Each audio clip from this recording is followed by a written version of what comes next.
The arrival of Christianity in Scandinavia during the 10th and 11th centuries represented far more than a simple change of religious allegiance.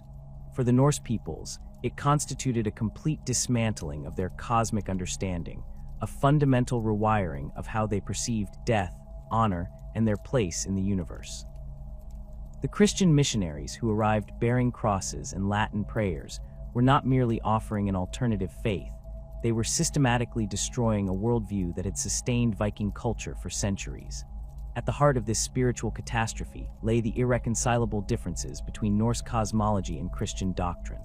The Norse understanding of existence revolved around a cyclical cosmos where gods and mortals alike faced an inevitable twilight, Ragnarök, followed by renewal. This was not a universe governed by absolute moral categories of good and evil, but rather one where courage, loyalty, and martial prowess determined one's fate. The Christian cosmos, by contrast, presented a linear progression from creation to final judgment, with salvation dependent not on battlefield valor, but on submission to divine will and adherence to moral codes that Vikings found alien and restrictive. The psychological impact of losing Valhalla cannot be overstated. For generations, Norse warriors had understood that death in battle was not an end, but a glorious beginning. The Great Hall of Odin, with its 540 doors and roof of golden shields, represented the ultimate reward for a life lived with courage. Here, the Einherjar, chosen slain warriors, would feast on mead served by the Valkyries and consume the flesh of the boar Sihrimnir, which renewed itself daily. This was not merely an afterlife, it was a continuation of the warriors' purpose, preparing for the final battle at Ragnarök where they would stand alongside the gods themselves. Christianity offered no such martial paradise. Instead, it presented concepts that fundamentally challenged Viking values, the meek inheriting the earth, turning the other cheek, and finding glory in suffering rather than in conquest. The Christian heaven, with its emphasis on peaceful worship and divine submission, held little appeal for men who had been raised to believe that a warrior's worth was measured by his deeds in battle. The very notion that one's eternal fate could be determined by faith rather than actions struck at the core of Norse identity. The replacement of Odin with Christ represented a particularly jarring transition. Odin the All-Father was himself a warrior god who had sacrificed his eye for wisdom and hung himself from Yggdrasil for 9 days and nights to gain knowledge of the runes. He was a deity who understood sacrifice and struggle, who led by example rather than divine decree. His ravens, Hugin and Munin, flew across the 9 worlds gathering intelligence, while his 8-legged horse Sleipnir could traverse the boundaries between life and death. Odin was a god who walked among mortals, who could be both ally and adversary, and who respected those who proved themselves through deed rather than devotion.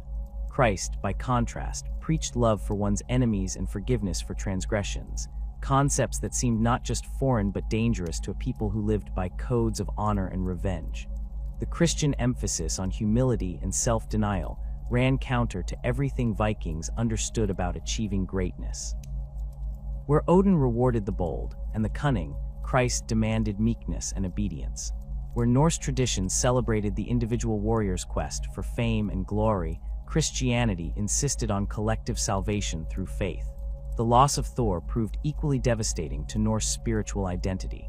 The red-bearded god of thunder had been the protector of Midgard, the defender of humanity against the giants and monsters that threatened cosmic order. His hammer Mjolnir was not merely a weapon, but a symbol of protection, used to consecrate marriages, bless harvests, and ward off evil. Thor's strength was tangible and immediate. When storms raged across the North Sea, Vikings knew their protector was battling the forces of chaos on their behalf. Christianity offered no such immediate, physical divine intervention. The Christian God worked through mysterious ways, often allowing suffering to continue for reasons beyond mortal understanding.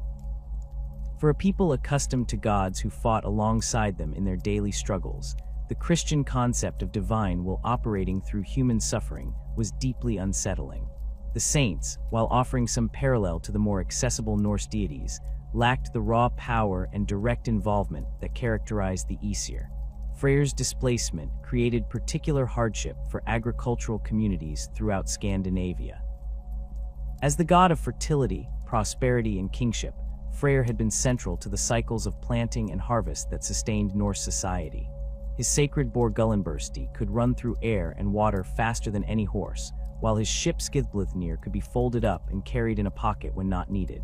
These were not abstract symbols, but concrete representations of abundance and divine favor that could be called upon in times of need. The Christian agricultural calendar, while incorporating some seasonal observances, lacked the intimate connection between divine favor and earthly prosperity that had characterized Norse fertility religion. Christian farmers were expected to work hard and trust in God's providence, but they could not perform the elaborate rituals and sacrifices that had once ensured divine blessing on their crops. The loss of this direct spiritual connection to the land created anxiety and uncertainty among farming communities that had relied on these practices for generations. The psychological trauma extended beyond individual belief to encompass the entire Norse understanding of honorable death.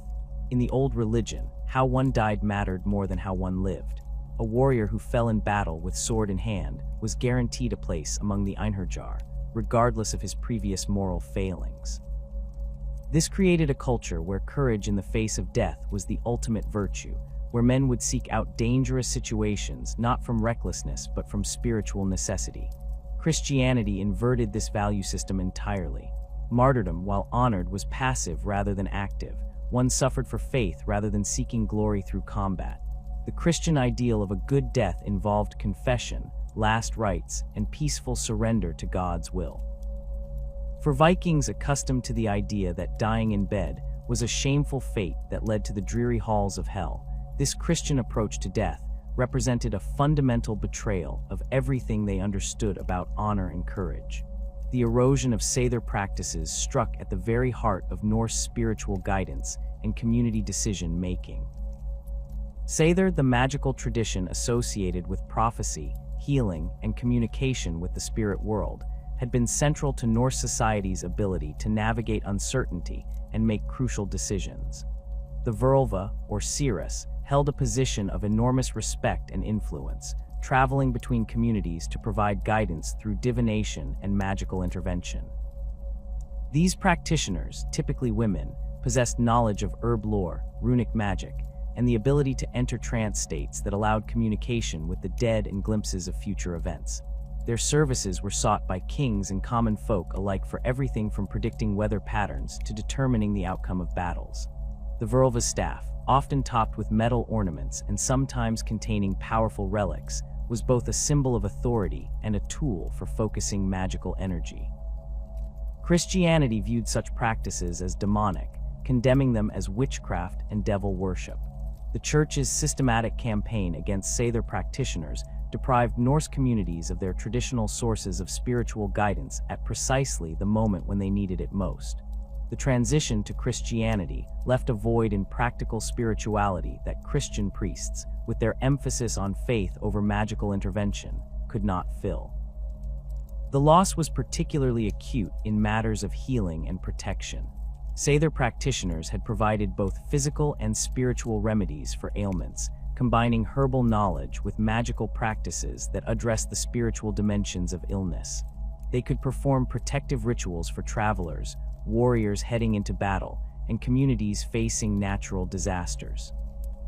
Christian priests, while offering prayer and sometimes possessing some medical knowledge, could not provide the immediate, tangible spiritual intervention that Norse communities had come to expect. The destruction of the Verlva tradition also eliminated one of the few sources of female spiritual authority in Norse society. While Christianity eventually provided some roles for women in religious life, the immediate effect of Christianization was to remove the powerful female voices that had shaped community decisions through prophetic guidance. This represented not just a loss of spiritual practice, but a fundamental shift in social structure that left many communities without traditional sources of wisdom and guidance. The psychological impact of this religious transformation created what can only be described as a collective identity crisis.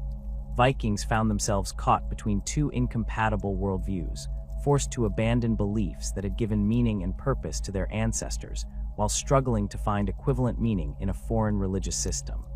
the Christian promise of eternal salvation could not immediately replace the immediate, tangible benefits that Norse religion had provided in daily life.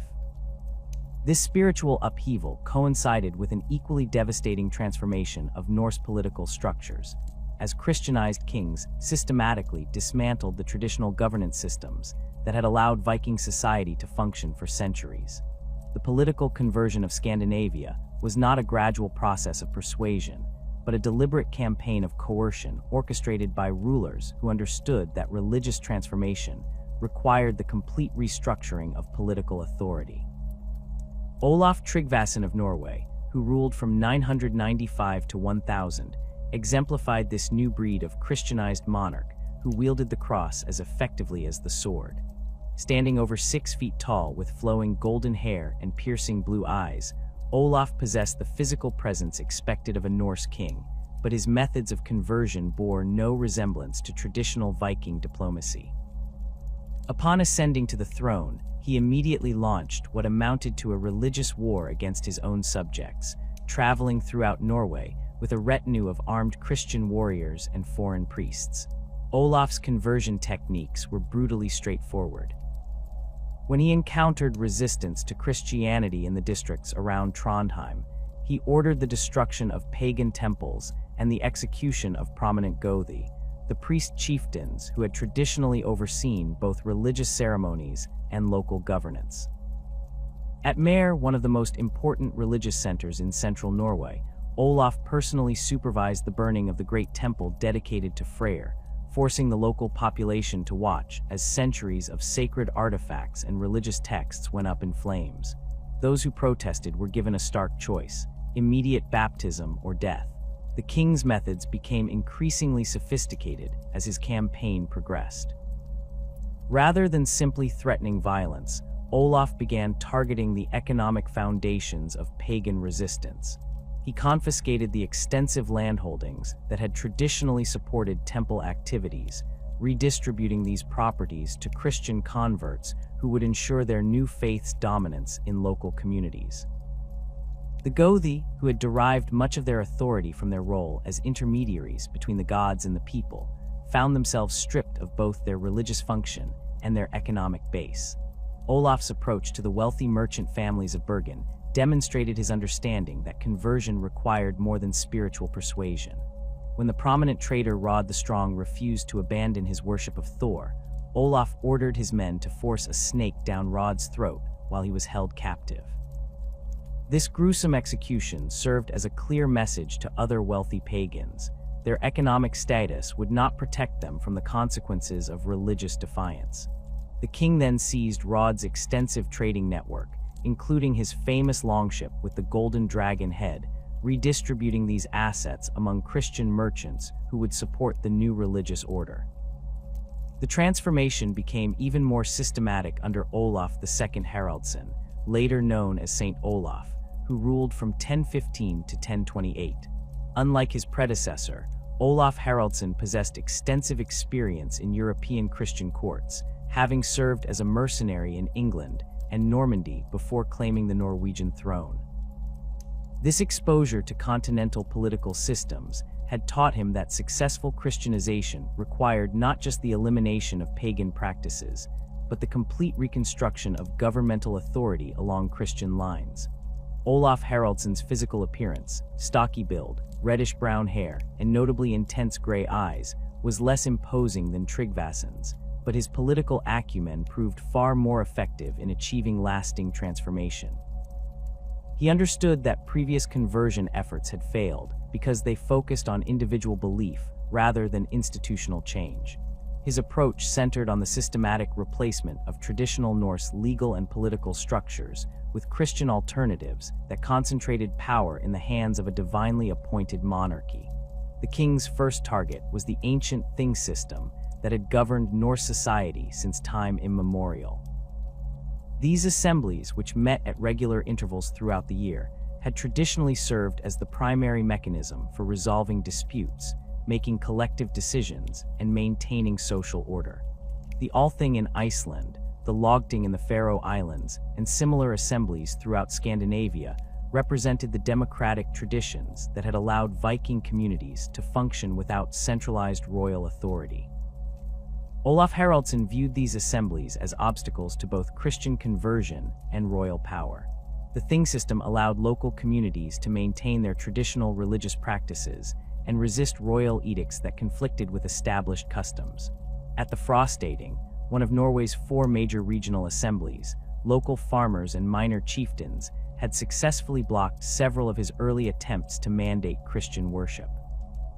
Rather than accept this democratic resistance, Olaf began systematically undermining the assembly's authority. His strategy involved the gradual replacement of traditional legal procedures with Christian alternatives that emphasized royal prerogative over collective decision-making. Where Thing assemblies had previously relied on oral tradition and the testimony of respected community members to resolve disputes, Olaf introduced written legal codes based on Christian principles and administered by royal appointees. These new laws explicitly favored Christian plaintiffs in disputes with pagans and imposed severe penalties for the practice of traditional Norse religious customs. The economic pressure applied through these legal changes proved devastating for communities that resisted conversion. Traditional Norse law had recognized the concept of wergild, monetary compensation for injuries or deaths that allowed communities to resolve conflicts without endless cycles of revenge. Olaf's Christian legal code maintained this system, but dramatically increased the compensation required when Christians were harmed by pagans, while reducing the payments owed when the situation was reversed. This created powerful economic incentives for conversion, while making it financially ruinous to remain committed to traditional beliefs. The transformation of land ownership laws represented another crucial element in Olaf's campaign. Traditional Norse society had recognized various forms of collective and family ownership that prevented the concentration of property in royal hands. The odal system, which granted families hereditary rights to ancestral lands, had provided the economic foundation for the independence of local chieftains and farmers. Olaf's new legal codes introduced Christian concepts of individual ownership that made it easier for the crown to confiscate properties from families that resisted conversion.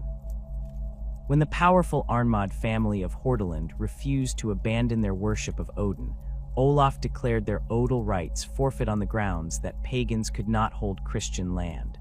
The family's extensive estates, which had supported dozens of tenant farmers and their families, were redistributed to Christian nobles who had demonstrated loyalty to the new religious order. This precedent sent shockwaves throughout the Norwegian aristocracy, as it demonstrated that even the most ancient property rights could be overturned for religious reasons.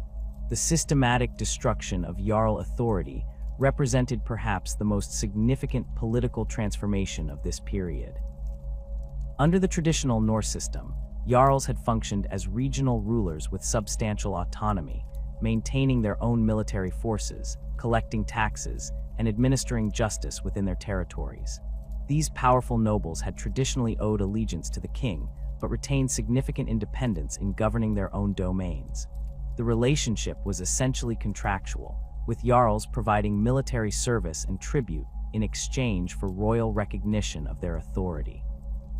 Olaf Haraldsson understood that this decentralized system was incompatible with both Christian monarchy and effective religious conversion. Jarls who maintained independent power bases could resist royal religious edicts and provide sanctuary for pagan practices within their territories. The king's solution was to systematically eliminate Jarl autonomy by claiming divine right as a Christian monarch whose authority derived directly from God rather than from agreements with subordinate nobles. The case of Jarl Håkon Eiríksson of Lade illustrates this transformation. Håkon had inherited vast territories in central Norway and commanded the loyalty of thousands of farmers and warriors who continued to practice traditional Norse religion. When Olaf demanded that Håkon enforce Christian conversion throughout his territories, the Jarl initially attempted to negotiate a compromise that would allow gradual religious change while maintaining his political autonomy. Olaf's response was swift and decisive. He declared that Christian kings could not share authority with pagan nobles, regardless of traditional agreements or family claims. Using a combination of military pressure and economic sanctions, he forced Håkon into exile and redistributed his territories among Christian nobles who owed their positions entirely to royal favor. The farmers and warriors who had previously owed allegiance to Håkon found themselves subject to new lords who demanded not only political obedience but religious conformity. This pattern was repeated throughout Scandinavia as Christianized monarchs systematically eliminated the traditional noble class that had provided local leadership under the old system. The new Christian nobility differed fundamentally from their predecessors in that their authority derived entirely from royal appointment rather than from ancient family claims or local recognition. This created a more centralized political system, but also eliminated the traditional checks on royal power that had prevented Norse kings from becoming absolute monarchs. The transformation of legal traditions from oral to written systems represented another crucial element in this political revolution. Traditional Norse law had been maintained through the memorization and recitation of legal precedents by specialized law speakers who served at thing assemblies. These individuals, who often came from families that had maintained legal traditions for generations, possessed encyclopedic knowledge of customary law and could recite complex legal codes from memory. The law speaker system had inherently democratic characteristics, as these specialists were typically chosen by their communities and served at the pleasure of the thing assemblies. Their authority derived from their knowledge and the community's trust rather than from royal appointment. This made them powerful advocates for traditional legal principles and obstacles to the implementation of new Christian legal codes that conflicted with established customs. Olaf Haraldsson's introduction of written Christian law codes served multiple purposes beyond simply recording legal principles. The requirement that legal documents be written in Latin or in runic script influenced by Christian scribal traditions immediately excluded most traditional law speakers who lacked literacy in these new systems.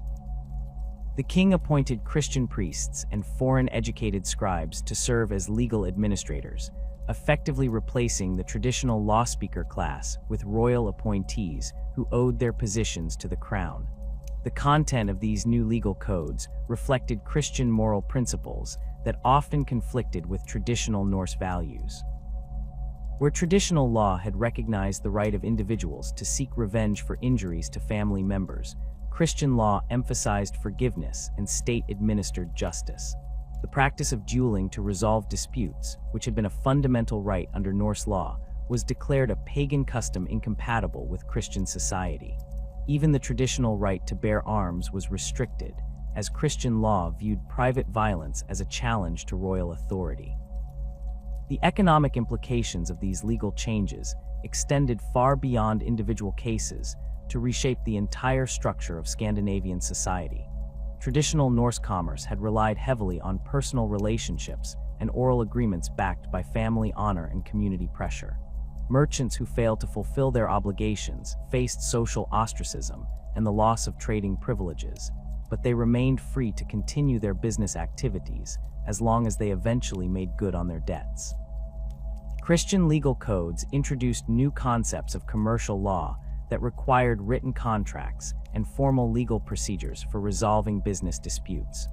While these changes eventually contributed to more sophisticated commercial systems, their immediate effect was to disadvantage traditional Norse merchants who lacked familiarity with these new procedures. Christian merchants, often foreigners who had experience with continental legal systems, gained significant advantages in commercial competition as they could navigate the new legal requirements more effectively. The transformation of military organization represented another crucial aspect of this political revolution. Traditional Norse military service had been organized around personal loyalty relationships between warriors and their chosen leaders. Jarls and prominent chieftains maintained their own military retinues, and free farmers owed military service to their local leaders rather than directly to the king. This decentralized system had proven effective in Viking raids and local conflicts, but made it difficult for kings to maintain centralized control over military forces. Olaf Haraldsson began systematically replacing this traditional system with a more centralized military organization based on Christian concepts of royal authority. He established a professional military force composed primarily of Christian warriors who owed their loyalty directly to the crown rather than to local nobles. These men received regular wages and land grants in exchange for their service, making them dependent on royal favor for their economic security. The king's new military system also incorporated foreign Christian warriors who brought continental military techniques and equipment to Scandinavia. These men, often veterans of conflicts in England, France, or the Holy Roman Empire, possessed experience with siege warfare, cavalry tactics, and other military innovations that had not been widely adopted in traditional Norse warfare. Their presence not only strengthened royal military capabilities, but also introduced new concepts of military discipline and organization that emphasized obedience to royal authority over personal honor and individual heroism. The systematic dismantling of traditional military structures created a power vacuum that fundamentally altered the economic and social foundations of Viking society.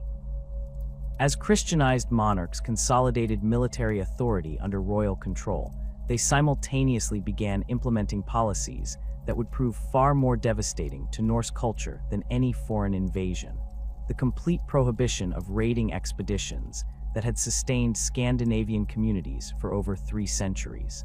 The economic impact of this prohibition cannot be overstated.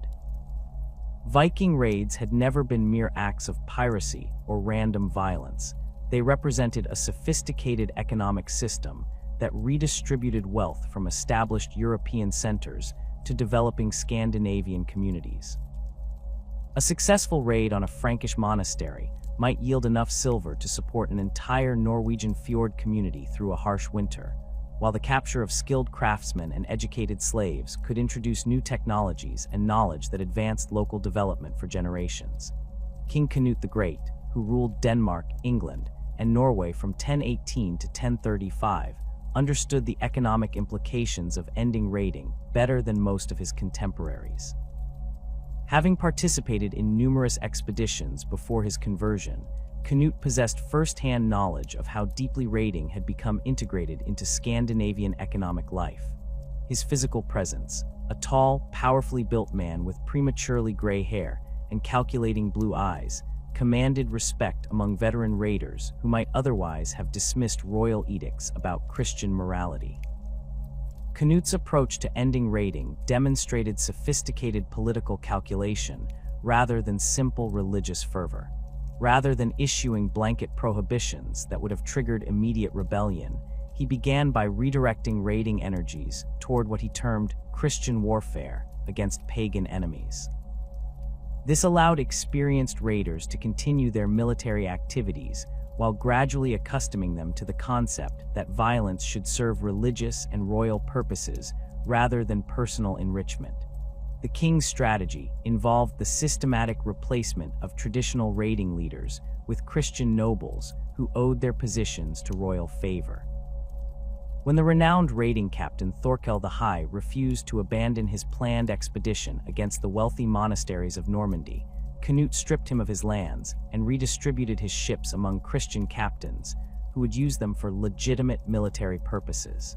This precedent established that raiding activities required royal approval and served royal interests rather than individual or community needs. The economic disruption caused by these policies became apparent within a single generation. Communities throughout Denmark and Norway that had relied on regular infusions of raiding wealth found themselves struggling to maintain their previous standards of living.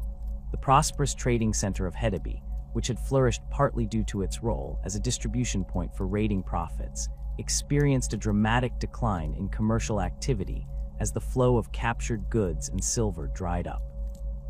The town's archaeological record reveals the stark reality of this economic transformation. Excavations have uncovered evidence of substantial houses with elaborate decorations and imported luxury goods dating to the early 11th century, followed by a marked decline in construction quality and the virtual disappearance of foreign artifacts after 1030. The skilled craftsmen who had created intricate metalwork and elaborate wood carvings for wealthy raiding captains found their services no longer in demand, as their patrons either converted to Christianity and abandoned their wealth-gathering expeditions or lost their resources to royal confiscation. The prohibition of raiding struck particularly hard at the economic foundations of communities in western Norway, where the rocky terrain and harsh climate made agriculture insufficient to support the population. Fjord communities, such as those around modern-day Bergen, had developed sophisticated systems for organizing and equipping raiding expeditions, with local farmers contributing resources in exchange for shares of the profits. A typical expedition might involve 20 to 30 men from several related families, with each participant contributing specific skills or equipment to the collective effort. These expeditions had provided crucial economic opportunities for younger sons who could not inherit family farms, skilled craftsmen seeking to accumulate capital for establishing their own workshops, and ambitious men hoping to gain the wealth necessary to purchase land or attract desirable marriage partners. The prohibition of raiding eliminated these pathways to economic advancement, creating social tensions as communities struggled to provide opportunities for their young men within the constraints of Christian morality and royal authority. The loss of raiding income also disrupted traditional patterns of gift-giving and hospitality that had maintained social bonds within Norse society. Successful raiding captains had been expected to share their wealth with their followers and community members through elaborate feasts, generous gifts, and support for those in need. This redistribution system had helped maintain social cohesion and provided a safety net for families facing economic hardship. King Magnus the Good of Norway, who ruled from 1035 to 1047, inherited the economic problems created by his predecessors' anti-raiding policies. A physically imposing man with dark hair and a carefully maintained beard, Magnus possessed the martial skills expected of a Norse king, but faced the challenge of maintaining royal authority while dealing with communities that had lost their traditional sources of wealth. His solution involved the development of alternative economic activities that would channel Norse military skills toward Christian purposes while providing some compensation for the loss of raiding income.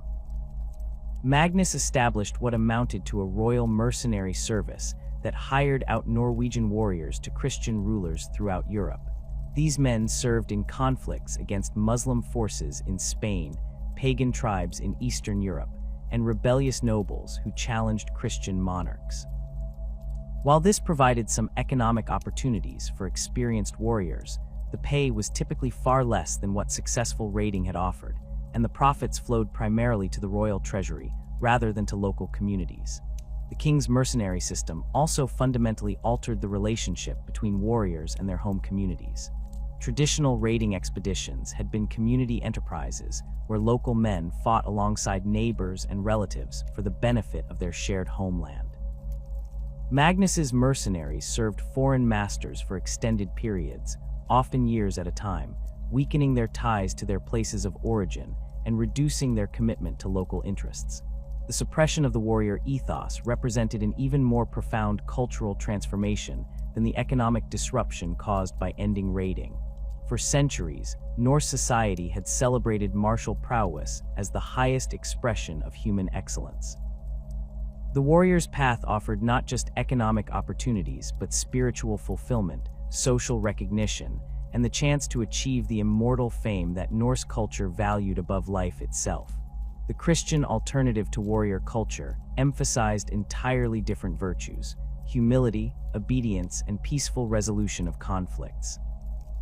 Where Norse tradition had taught that a man's worth was measured by his courage in battle and his willingness to risk death for honor, Christian teaching insisted that true strength lay in restraining violence and turning the other cheek.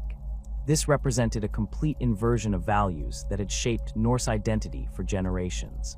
The practical implications of this transformation became evident in the training and education of young men throughout Scandinavia.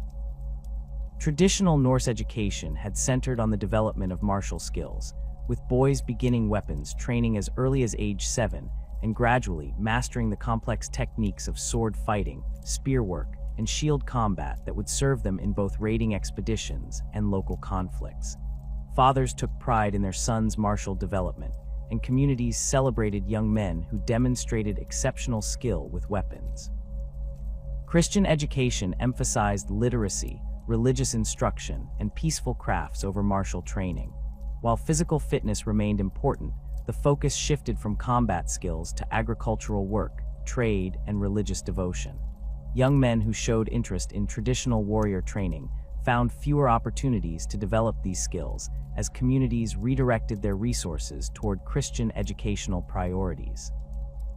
The change in educational focus had immediate practical consequences for community defense capabilities. Traditional Norse communities had maintained high levels of military readiness through constant training and regular participation in raiding expeditions that kept warriors' skills sharp and provided experience in actual combat. The prohibition of raiding and the de-emphasis of martial training left many communities vulnerable to external threats while simultaneously reducing their capacity for internal conflict resolution. The transformation of weapons from sacred objects to mere tools represented another significant aspect of this cultural shift. In traditional Norse society, a warrior's weapons possessed spiritual significance that extended far beyond their practical utility. Swords, in particular, were often given names and treated as family heirlooms passed down through generations. The finest weapons were believed to possess supernatural qualities, and their creation involved religious rituals that imbued them with spiritual power. The famous sword Gram, which according to legend had belonged to the hero Sigurd, exemplified the spiritual significance of weapons in Norse culture. Such swords were not merely tools for combat, but symbols of family honor, repositories of ancestral power, and connections to the heroic past that gave meaning to present struggles. Warriors would perform rituals to honor their weapons, make offerings to ensure their effectiveness in battle, and treat them with the reverence typically reserved for religious artifacts. Christian teaching viewed this reverence for weapons as a form of idolatry that distracted from proper worship of God. Priests actively discouraged the traditional ceremonies associated with weapon consecration and urged converts to view their arms as simple tools rather than sacred objects.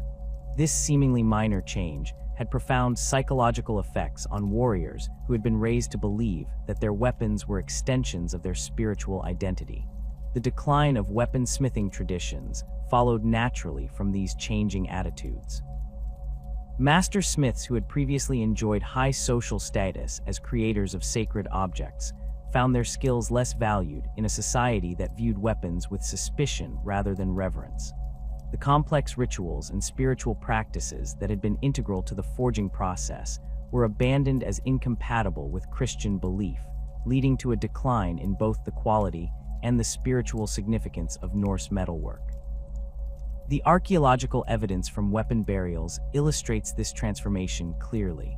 Graves from the early 11th century contain elaborate weapons with intricate decorations and evidence of ritual treatment, while later burials show simpler, more utilitarian arms that lack the spiritual symbolism characteristic of traditional Norse metalwork. The famous weapon hoards found throughout Scandinavia, which represent ritual deposits of valuable arms, ceased to appear in the archaeological record after the widespread adoption of Christianity. The loss of the longship as a symbol of freedom and adventure represented perhaps the most visible manifestation of this cultural transformation. These vessels had embodied everything that made Viking culture distinctive. Their shallow draft allowed access to rivers and coastal areas that larger ships could not reach. Their speed and maneuverability made them ideal for both raiding and trading expeditions, and their elegant lines represented the pinnacle of Norse craftsmanship and engineering skill. The longship's design reflected the values and priorities of Norse society in ways that extended far beyond mere transportation. The decision to prioritize speed and maneuverability over cargo capacity demonstrated the Norse preference for mobility and opportunism over settled agriculture and defensive strategies. The open design that left crews exposed to the elements embodied the warrior ethos that valued courage and endurance over comfort and safety. King Harald Hardrada of Norway, who ruled from 1046 to 1066, possessed one of the last great longship fleets of the Viking Age. His flagship, the Long Serpent, measured over 120 feet in length and could carry a crew of 200 warriors. The ship's dragon-headed prow, decorated with intricate carvings and inlaid with precious metals, served as both a practical ram for naval combat and a symbol of royal power that could be seen for miles across the water. Harold himself embodied the transitional nature of his era. Standing well over 6 feet tall with flowing blonde hair and a meticulously maintained beard, he possessed the physical presence expected of a traditional Norse king. His extensive scars from battles in Russia, Sicily, and the Holy Land testified to his martial prowess, while his reputation for strategic cunning had earned him the nickname Hardrada, the Hard Ruler. Yet even Harold found himself constrained by the changing political and religious environment that made traditional Viking activities increasingly difficult to justify or sustain. The king's attempt to maintain traditional longship fleets while operating within a Christian political framework created significant practical problems. The crews required for these vessels represented a substantial military force that could potentially challenge royal authority if they remained loyal to traditional Norse values rather than Christian kingship. The economic cost of maintaining large fleets without the income from raiding expeditions strained royal resources and created pressure to find alternative uses for these expensive assets. Harold's solution involved converting his longships into instruments of royal policy rather than vehicles for traditional Viking activities. He used his fleet to enforce royal authority along the Norwegian coast, to transport troops for campaigns against rebellious nobles, and to project power in diplomatic negotiations with foreign rulers. While these activities maintained some of the maritime traditions associated with longship use, they fundamentally altered the relationship between ships and crews from one of shared adventure and profit to one of royal service and military discipline. The transformation of shipbuilding traditions reflected these changing priorities.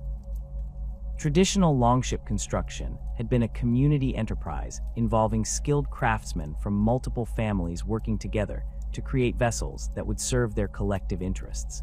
The master shipwright held a position of enormous respect, and the completion of a new longship was celebrated with elaborate ceremonies that blessed the vessel and its future crew. Christian shipbuilding emphasized different priorities and involved different social relationships. Royal shipyards employed craftsmen as wage laborers rather than community partners, and the completed vessels served royal rather than community interests. The religious ceremonies associated with ship launching were replaced with Christian blessings that emphasized divine protection and royal authority rather than the vessel's role in collective adventures. The technical specifications of ships also began to change as their purposes shifted from raiding and exploration to royal transportation and coastal patrol duties. The extreme emphasis on speed and shallow draft that had characterized traditional longships became less important than cargo capacity and crew comfort for vessels that would serve primarily as royal transports. These changes gradually eroded the distinctive characteristics that had made Norse ships superior to their European counterparts for centuries. The decline of navigational knowledge represented another significant loss associated with the transformation of maritime culture. Traditional Norse navigation had relied on sophisticated understanding of wind patterns, ocean currents, and celestial navigation that allowed experienced captains to cross vast stretches of open ocean with remarkable accuracy. This knowledge had been passed down through generations of sea captains and represented one of the most advanced navigational systems in medieval Europe. The prohibition of long-distance raiding expeditions reduced the practical need for these advanced navigational skills, while the emphasis on coastal operations and royal service meant that most ships no longer ventured far from familiar waters. The master navigators who had possessed the knowledge necessary for oceanic voyages found fewer opportunities to practice their skills and pass them on to younger generations. The loss of oceanic navigational expertise paled in comparison to the systematic obliteration of sacred landscapes that had anchored Norse spiritual life for over a millennium. The Christian campaign against pagan holy sites represented far more than architectural vandalism. It constituted a deliberate assault on the geographical foundation of Norse cosmology, erasing physical connections to the divine that had shaped Scandinavian communities since the Bronze Age. The sacred grove at Uppsala in Sweden stood as the most magnificent example of what Christianity sought to destroy. This vast complex of ancient oak trees, some over 800 years old, had served as the spiritual center of Norse religion throughout Scandinavia. The grove's 9 sacred trees formed a natural cathedral where their massive trunks, some requiring a dozen men to encircle with joined hands, created columns that supported a canopy so dense that sunlight barely penetrated to the forest floor. Between these giants, smaller trees and shrubs had been carefully cultivated over generations to create specific sacred spaces dedicated to different deities and ritual purposes. The temple structure that stood at the grove's heart represented the pinnacle of Norse religious architecture.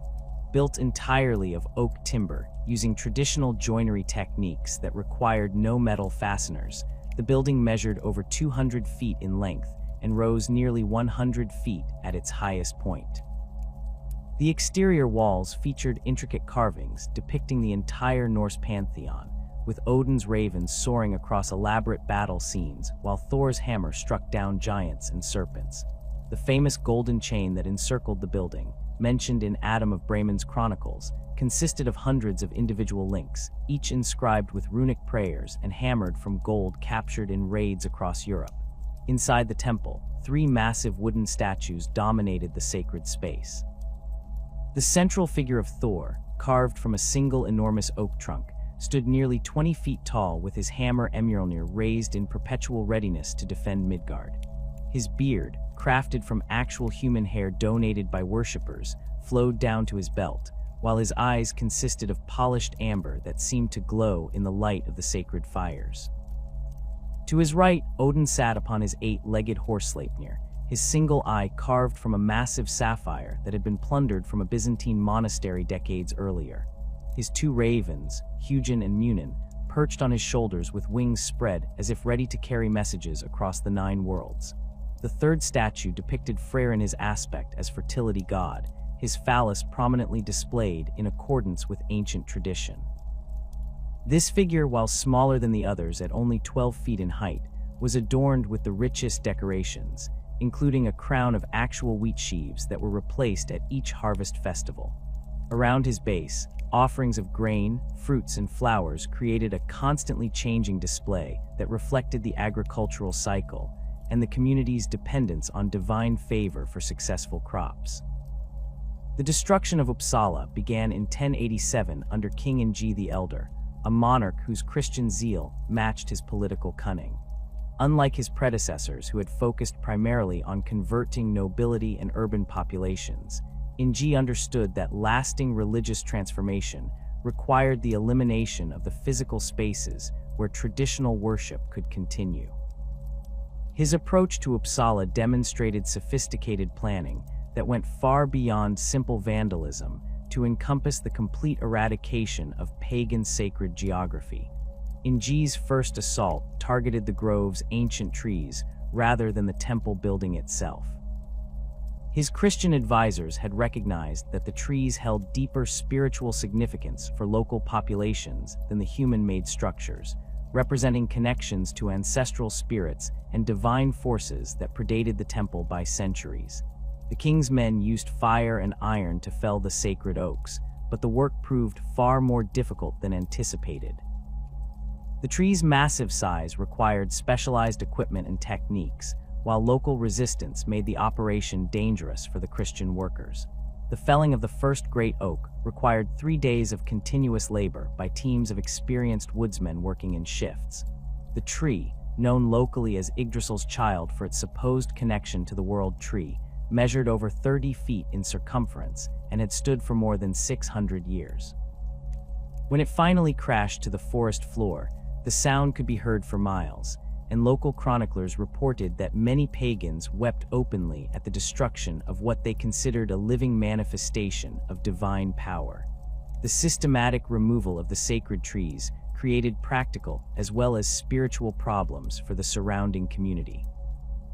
These ancient oaks had provided shelter for livestock during storms, windbreaks that protected crops from harsh weather, and a source of acorns that supplemented animal feed during difficult winters. Their destruction left the landscape exposed and vulnerable, forcing farmers to develop new agricultural strategies while simultaneously coping with the spiritual trauma of losing their most sacred sites. The temple's destruction proved even more devastating to local morale than the grove's elimination. King Ng ordered his men to dismantle the building piece by piece rather than simply burning it, ensuring that none of the sacred timber could be recovered for future religious use. The process took nearly 2 months as workers carefully removed the intricate carvings and decorative elements before breaking down the massive structural timbers. The golden chain that had encircled the building was melted down and recast into Christian religious objects, while the precious stones from the statues were incorporated into church decorations. The 3 great statues received special attention during the destruction process. Christian priests supervised their dismantling to ensure that no fragment could be preserved as a relic by determined pagans. Thor's massive form required the use of pulleys and levers to topple from its base, and the crash when it fell shattered the amber eyes into thousands of pieces that were scattered across the temple floor. Odin's sapphire eye was carefully removed and later incorporated into the crown of a Christian bishop, symbolically transforming the All-Father's vision into service of the new faith. The destruction of Freyr's statue created particular controversy due to its explicit sexual imagery. Christian clergy viewed the fertility god's prominent phallus as especially offensive, but local farmers protested that destroying this representation would bring disaster to their crops. King Ng's solution involved a public ceremony where the statue was burned while Christian priests performed blessings intended to transfer Freyr's agricultural powers to Christ. This syncretistic approach attempted to ease the transition for farming communities while ensuring that no physical remnant of the pagan deity survived. The site's transformation into a Christian church complex began immediately after the destruction was complete. Rather than simply abandoning the location, King Ng ordered the construction of a massive stone church that would occupy the exact spot where the pagan temple had stood. This deliberate choice reflected Christian strategy throughout Scandinavia, the complete appropriation of sacred geography rather than its abandonment. By building churches on former pagan sites, Christian authorities ensured that these locations would serve their religious purposes while preventing any possibility of pagan revival. The Uppsala church's construction required the importation of skilled stonemasons from continental Europe, as local craftsmen lacked experience with the massive stone construction techniques that Christian architecture demanded. These foreign workers brought not only technical skills, but also architectural traditions that emphasized vertical height and interior grandeur, designed to inspire awe and submission among worshippers. The resulting structure, while impressive by Scandinavian standards, bore no resemblance to the organic integration with natural surroundings that had characterized the original temple. The church's interior decoration deliberately incorporated elements designed to demonstrate Christianity's triumph over paganism. Carved stone reliefs depicted Christian saints trampling defeated Norse gods, while stained glass windows showed scenes of conversion and religious victory. The altar was positioned directly over the spot where Thor's statue had stood, and the church's bells were cast from bronze that included metal melted down from pagan religious artifacts. These symbolic elements served as constant reminders to former pagans that their old gods had been not merely replaced, but conquered. Similar patterns of destruction and replacement occurred throughout Scandinavia, as Christian kings systematically eliminated the sacred landscapes that had sustained Norse religious practice. The temple complex at Old Uppsala represented the most spectacular example, but hundreds of smaller sacred sites faced identical fates as Christian authorities worked to erase every trace of pagan worship from the Scandinavian landscape. The sacred grove at Lair in Denmark suffered destruction under King Erik Ejegod in 1095. This site, which had served as the traditional location for royal sacrificial ceremonies, contained a collection of ancient beech trees that had been shaped over generations into natural amphitheaters where large crowds could gather for religious festivals. The grove's central clearing featured a massive stone altar where kings had traditionally sacrificed horses and other animals to ensure divine favor for their reigns. Erik Ejegod's approach to Lair's destruction demonstrated the increasing sophistication of Christian anti-pagan campaigns. Rather than simply destroying the site, the king ordered its transformation into a Christian pilgrimage destination that would attract the same crowds that had previously gathered for pagan ceremonies. The ancient altar stone was consecrated as a Christian shrine dedicated to Saint Canute, while the grove's trees were selectively cut to create a more formal garden setting appropriate for Christian worship. The transformation process involved the systematic removal of runic inscriptions that had been carved into the sacred trees over centuries. These inscriptions, which recorded prayers, ritual formulas, and commemorative messages from countless worshippers, represented an irreplaceable archive of Norse religious practice. Christian workers used chisels and fire to obliterate these carvings, ensuring that future generations would have no access to the spiritual knowledge they contained. The loss of these inscriptions proved particularly devastating for the preservation of Norse religious traditions. Unlike Christianity, which relied heavily on written texts to preserve and transmit religious knowledge, Norse paganism had maintained its traditions primarily through oral transmission, supplemented by runic inscriptions on sacred objects and sites. The systematic destruction of these inscriptions eliminated crucial sources of information about ritual practices, mythological details, and theological concepts that could not be recovered through oral tradition alone. The sacred waterfalls and springs that had served as focal points for Norse religious practice faced equally systematic destruction. These natural features, which had been considered dwelling places of supernatural beings and sources of divine power, were purified through Christian blessing ceremonies that explicitly banished their pagan associations. The famous spring at Helgafell in Iceland, where local farmers had traditionally made offerings to ensure good weather and successful harvests, was consecrated as a Christian holy well dedicated to the Virgin Mary. The transformation of water sources involved more than simple religious ceremonies. Christian authorities often altered the physical characteristics of these sites to eliminate their pagan associations.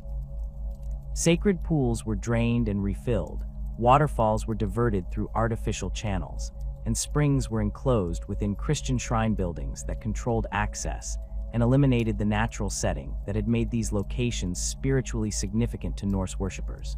The destruction of outdoor ritual spaces proved particularly traumatic for rural communities that had depended on these sites for seasonal celebrations and agricultural ceremonies. The traditional disablat, held each spring to honor the female spirits who protected families and communities, had typically taken place at sacred groves or hilltop sites that provided appropriate settings for the elaborate feasts and ritual activities that characterized this festival. The elimination of these outdoor spaces forced communities to abandon celebrations that had marked the agricultural calendar for centuries.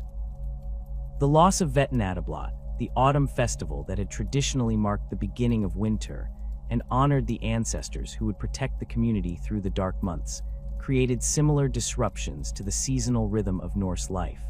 This celebration had required specific outdoor settings where large fires could be built and animals could be sacrificed without damaging buildings or creating fire hazards. The prohibition of such activities and the destruction of appropriate sites effectively eliminated this crucial seasonal marker from Norse cultural practice. Christian replacement festivals, while intended to fill the void left by banned pagan celebrations, failed to provide equivalent spiritual satisfaction for communities that had lost their traditional seasonal observances. Christmas and Easter, the primary Christian holidays, occurred at different times than the traditional Norse festivals and emphasized different themes that held little relevance for agricultural communities struggling to adapt to new religious requirements. The systematic melting down of sacred objects represented another devastating aspect of the Christian campaign against Norse religious culture. Thor's hammers, which had served not only as religious symbols, but as protective amulets worn by countless Scandinavians, were collected and destroyed in public ceremonies designed to demonstrate the powerlessness of pagan gods. These small silver and bronze pendants, often intricately decorated with runic inscriptions and traditional Norse artistic motifs, had represented personal connections to divine protection that transcended formal religious ceremonies. The destruction of these personal religious objects proved particularly traumatic because it invaded the private spiritual lives of ordinary people in ways that the elimination of public temples and sacred sites did not. A farmer might adapt to worshiping in a Christian church instead of a sacred grove, but the loss of the Thor's hammer that had protected his family for generations created a sense of spiritual vulnerability that Christian alternatives could not immediately replace. The melting down process typically occurred in public squares, where former pagans were required to witness the destruction of their sacred objects. Christian priests supervised these events to ensure that the metal was completely transformed and could not be recovered for future religious use. The resulting silver and bronze was often recast into Christian religious objects, creating a symbolic transformation that demonstrated the triumph of the new faith over the old. Larger religious artifacts faced similar fates as Christian authorities worked to eliminate every trace of Norse sacred art and craftsmanship. Elaborate drinking horns decorated with mythological scenes, ceremonial weapons inscribed with runic prayers, and ritual vessels used in temple ceremonies were systematically destroyed to prevent their use in clandestine pagan worship. The loss of these objects eliminated not only religious artifacts, but also examples of the highest levels of Norse artistic achievement. The destruction of religious manuscripts and runic texts represented perhaps the most irreversible aspect of this cultural vandalism. While Norse culture had relied primarily on oral tradition for preserving religious knowledge, some communities had begun creating written records of mythological stories, ritual procedures, and theological concepts using runic script adapted for longer texts. These manuscripts, often inscribed on wooden tablets or carved into stone slabs, contained detailed information about Norse religious practice that existed nowhere else. Christian authorities viewed these texts as particularly dangerous because they could preserve pagan knowledge in forms that might survive long after oral traditions had been forgotten. The systematic burning of runic manuscripts eliminated crucial sources of information about Norse mythology, religious practice, and cultural values that modern scholars have struggled to reconstruct from fragmentary surviving evidence. The replacement of Norse religious art with Christian imagery transformed the visual environment of Scandinavian communities in ways that constantly reinforced the new religious order. Church walls featured paintings and carvings that depicted Christian saints and biblical scenes, while public buildings displayed crosses and other Christian symbols that had no precedent in Norse artistic tradition. This visual transformation ensured that former pagans encountered reminders of their religious conversion in every aspect of their daily lives. The loss of traditional artistic motifs and symbolic systems created particular difficulties for craftsmen who had specialized in creating religious objects and decorative art. The intricate interlacing patterns, stylized animal forms, and runic inscriptions that had characterized Norse art for centuries were declared incompatible with Christian aesthetics. Artisans who wished to continue their trades were forced to learn entirely new artistic traditions based on continental European Christian models that bore no relationship to their cultural heritage. The destruction of sacred landscapes coincided with an equally devastating transformation of Scandinavian economic structures, as Christian monarchs systematically dismantled the complex trading, raiding, and tribute systems that had sustained Norse prosperity for centuries. The economic upheaval that followed represented far more than simple policy changes. it constituted a complete restructuring of how wealth was generated, distributed, and controlled throughout the Nordic world. The traditional Norse economy had operated on principles fundamentally incompatible with Christian feudalism. Rather than relying primarily on agricultural production tied to specific territories, Scandinavian communities had developed sophisticated systems that combined seasonal farming with maritime commerce, periodic raiding expeditions, and tribute collection from subordinate populations. This diversified approach had allowed relatively small communities to achieve remarkable prosperity by leveraging their maritime advantages and military capabilities to access wealth from across the known world. The raiding economy had functioned as far more than organized piracy. Successful Viking expeditions required substantial initial investments in ships, weapons, provisions, and crew wages that could only be recouped through carefully planned operations targeting wealthy monasteries, trading centers, and political capitals throughout Europe. A typical expedition to the Frankish coast might require 6 months of preparation, involving the construction or repair of longships, the accumulation of supplies for extended voyages, and the recruitment of experienced warriors willing to risk their lives for shares of anticipated profits. The economic calculations involved in these expeditions demonstrated sophisticated understanding of risk, investment, and return that rivaled contemporary Italian banking houses.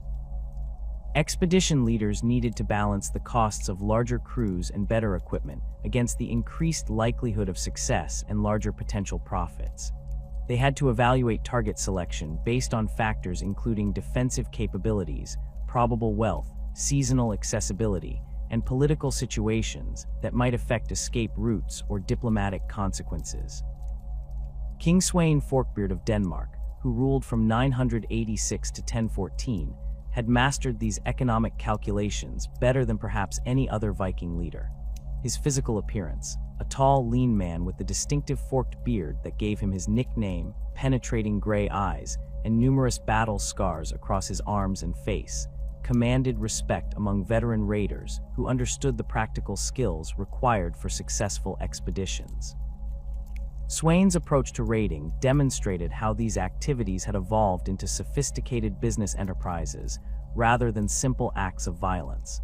Sweyn's invasion of England in 1013 illustrated the economic complexity of large-scale Viking operations.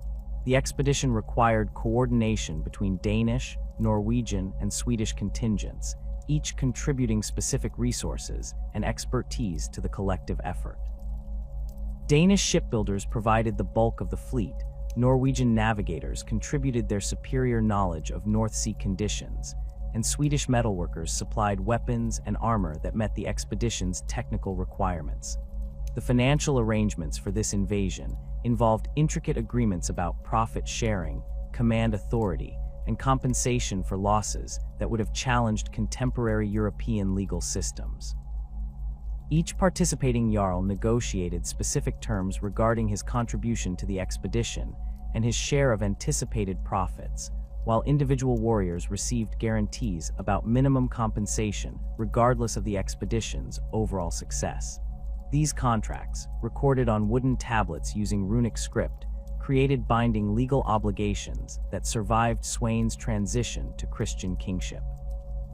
The success of Sweyn's English campaign generated enormous wealth that flowed back to Scandinavian communities through established distribution networks. The Danegeld payments extracted from English kingdoms between 1002 and 1016 totaled over 250,000 pounds of silver, an amount that represented several years' worth of agricultural production for the entire Danish kingdom. This wealth was distributed according to complex formulas that rewarded expedition participants while providing substantial shares for the communities that had supported the venture. The prohibition of raiding under Christian rule eliminated these crucial sources of external wealth while providing no equivalent alternatives for communities that had become dependent on regular infusions of foreign silver and goods. The immediate economic impact was devastating for regions like Western Norway, where rocky terrain and harsh climate made agricultural self-sufficiency impossible for the existing population levels. communities that had supported themselves through a combination of limited farming and profitable raiding suddenly found themselves unable to maintain their previous standards of living. The town of Koppang in southern Norway exemplified the broader economic disruption caused by the end of raiding. This trading center had flourished during the 9th and 10th centuries as a distribution point for goods captured during Viking expeditions and a supply base for outbound raiding fleets. Archaeological evidence reveals a prosperous community with substantial houses, specialized craft workshops, and extensive international connections that brought luxury goods from as far away as Constantinople and Baghdad. The site's decline began almost immediately after the prohibition of raiding around 1020. Excavations show a dramatic reduction in construction activity, the abandonment of specialized workshops, and the virtual disappearance of foreign luxury goods from the archaeological record. The skilled craftsmen who had created elaborate metalwork for wealthy raiders found their services no longer in demand, while merchants who had specialized in distributing captured goods lost their primary source of inventory. The transformation of trading relationships represented another crucial aspect of this economic upheaval. Traditional Norse commerce had operated through personal networks based on kinship, friendship, and mutual obligation, rather than formal legal contracts or institutional frameworks. Merchants established long-term relationships with trading partners in distant markets, often sealed through marriage alliances or ritual exchanges that created lasting bonds of mutual support. These personal trading networks had proven remarkably effective for conducting business across vast distances and cultural boundaries. A Norwegian merchant could travel to Constantinople with confidence that his established partners would provide fair treatment, safe accommodation, and reliable information about market conditions. The trust relationships that underpinned these networks had been built over generations and represented valuable economic assets that individual families and communities had carefully cultivated. Christian commercial law introduced entirely different principles based on written contracts, formal legal procedures, and institutional guarantees rather than personal relationships. While these innovations eventually contributed to more sophisticated commercial systems, their immediate effect was to disadvantage traditional Norse merchants who lacked familiarity with continental legal practices and could not easily adapt their business methods to new requirements. The case of the prominent Bergen merchant family known as the Erikssons illustrates this transformation. For 3 generations, this family had maintained profitable trading relationships with partners in Dublin, York, Kiev, and Novgorod, dealing primarily in high-value goods like amber, furs, and captured slaves. Their business model relied on personal trust, seasonal trading voyages, and the ability to provide security for their operations through their own armed retainers. The introduction of Christian commercial regulations in the 1030s created immediate problems for the Erikssons' traditional business practices. The slave trade, which had provided a substantial portion of their profits, was declared incompatible with Christian morality and subject to severe legal penalties. Their practice of maintaining private armed guards was restricted under new laws that reserved military authority to royal officials. Even their traditional seasonal trading schedule was disrupted by Christian calendar requirements that prohibited commercial travel during religious observances. The family's attempts to adapt to these new conditions proved largely unsuccessful. Their lack of literacy in Latin made it difficult to navigate the written contract requirements of Christian commercial law, while their unfamiliarity with continental banking practices left them at a disadvantage in negotiations with foreign merchants who understood these systems. Within a generation, the Erikssons had lost most of their international trading relationships and been reduced to local commerce that provided far less profit than their previous enterprises. The transformation of tribute collection systems created additional economic disruption throughout the Scandinavian world. Traditional Norse political arrangements had involved complex networks of tribute relationships where stronger communities extracted regular payments from weaker neighbors in exchange for protection and political support. These arrangements had created steady income streams that supplemented agricultural production and trading profits, while providing incentives for military excellence and political leadership. King Harald Bluetooth of Denmark, who ruled from 958 to 986, had developed one of the most sophisticated tribute systems in medieval Europe. His physical presence, a stocky, powerfully built man with prematurely gray hair, and the blue-black tooth that gave him his nickname, commanded respect among subordinate rulers who understood that tribute payments were backed by formidable military capabilities. Harald's system extracted regular payments from Slavic tribes along the Baltic coast, Norwegian communities in the Viking region, and Swedish settlements in Götaland. The tribute arrangements Harald established involved more than simple monetary payments.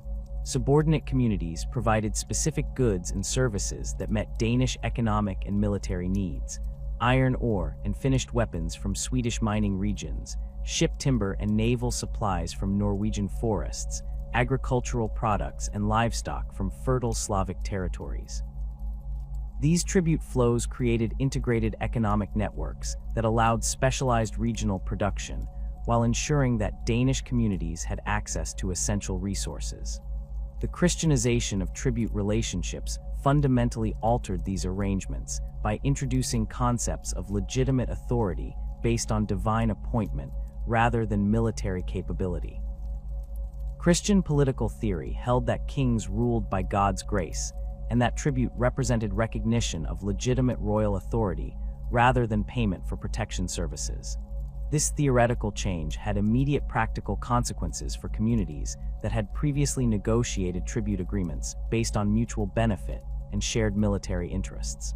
The transformation was particularly evident in Harald's dealings with the Slavic Wends along the southern Baltic coast.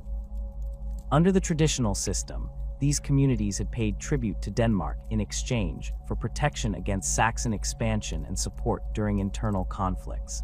The tribute arrangements had been negotiated between equals who recognized mutual benefits from the relationship, and the Wends had retained substantial autonomy in their internal affairs. Christian political theory declared these arrangements illegitimate because they implied that royal authority was conditional rather than absolute. King Sweyn Estridsson, Harald's Christian successor, demanded that the Wends acknowledge Danish sovereignty as divinely ordained rather than negotiated. When Wendish leaders refused to accept this theological interpretation of their political relationship, Sweyn launched military campaigns designed to impose Christian political authority rather than simply collect traditional tribute payments. The resulting conflicts proved far more destructive than previous disputes over tribute levels or payment schedules. Traditional Norse warfare had typically involved limited objectives focused on compelling compliance with existing agreements rather than fundamental political transformation. Christian warfare, by contrast, aimed at the complete subordination of pagan populations and the imposition of new political and religious systems that eliminated traditional autonomy. The economic consequences of these conflicts extended far beyond immediate military costs. The destruction of Wendish trading centers eliminated crucial commercial partners for Danish merchants, while the disruption of traditional tribute flows reduced royal revenues that had supported Danish military and administrative activities. The replacement of negotiated tribute relationships with imposed taxation created resentment and resistance that required expensive military enforcement and reduced the economic benefits that tribute had previously provided. The transformation of agricultural systems represented perhaps the most fundamental aspect of this economic upheaval. Traditional Norse farming had operated within social frameworks that emphasized collective responsibility and mutual support rather than individual ownership and feudal obligation. The bondi, free farmers who formed the backbone of Scandinavian rural society, had enjoyed substantial independence in managing their agricultural activities while participating in community decisions about land use, resource allocation, and collective defense. These farmers had typically owned their land through ancient family claims that predated royal authority and could not be arbitrarily revoked by political authorities. The odal system provided hereditary rights that protected family holdings across generations, while allowing for flexible arrangements regarding land use and inheritance. Younger sons who could not inherit the primary family farm had traditionally sought their fortunes through raiding expeditions, trading ventures, or military service that could provide the wealth necessary to purchase their own holdings.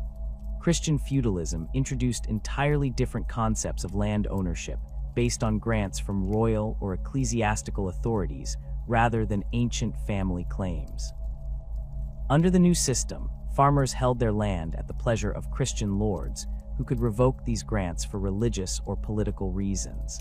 This transformation eliminated the security and independence that had characterized traditional Norse agriculture, while creating new forms of dependence that bound farmers to Christian authorities.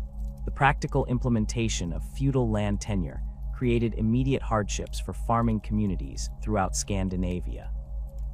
Families that had worked the same land for generations suddenly found their ownership rights subject to challenge by Christian nobles who claimed royal grants to the same territories.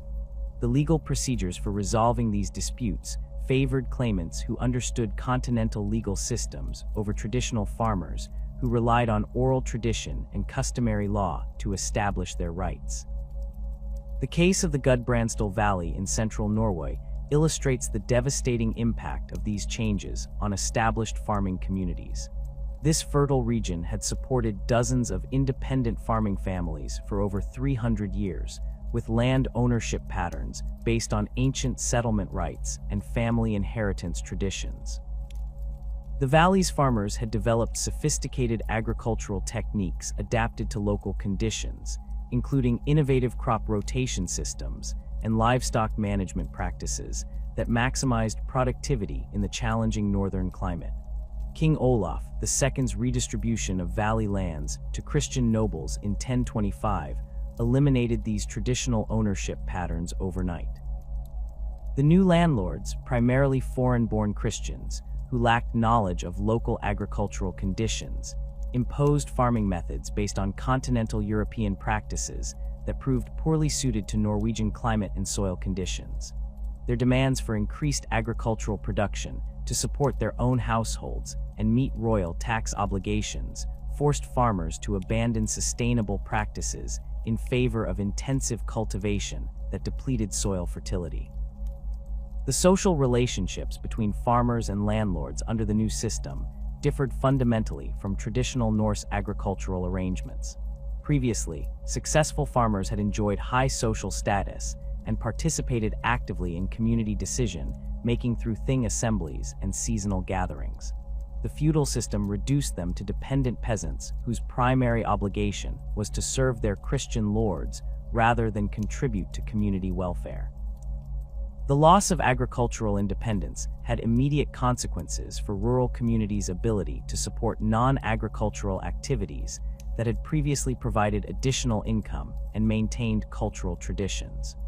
Traditional Norse farming families had typically engaged in seasonal crafts during winter months, producing textiles, metalwork, and wooden goods that could be traded for imported luxuries or used to support extended family members. The increased agricultural demands imposed by Christian landlords eliminated the time and resources necessary for these supplementary activities. The decline of traditional crafts represented another significant aspect of the economic transformation accompanying Christianization. Norse artisans had developed sophisticated techniques for producing weapons, jewelry, textiles, and wooden goods that served both practical and religious purposes. Master craftsmen enjoyed high social status and often accumulated substantial wealth through their specialized skills, while their workshops provided training opportunities for young men who could not inherit family farms. The weapons smithing tradition exemplified the integration of practical and spiritual elements that characterized traditional Norse crafts.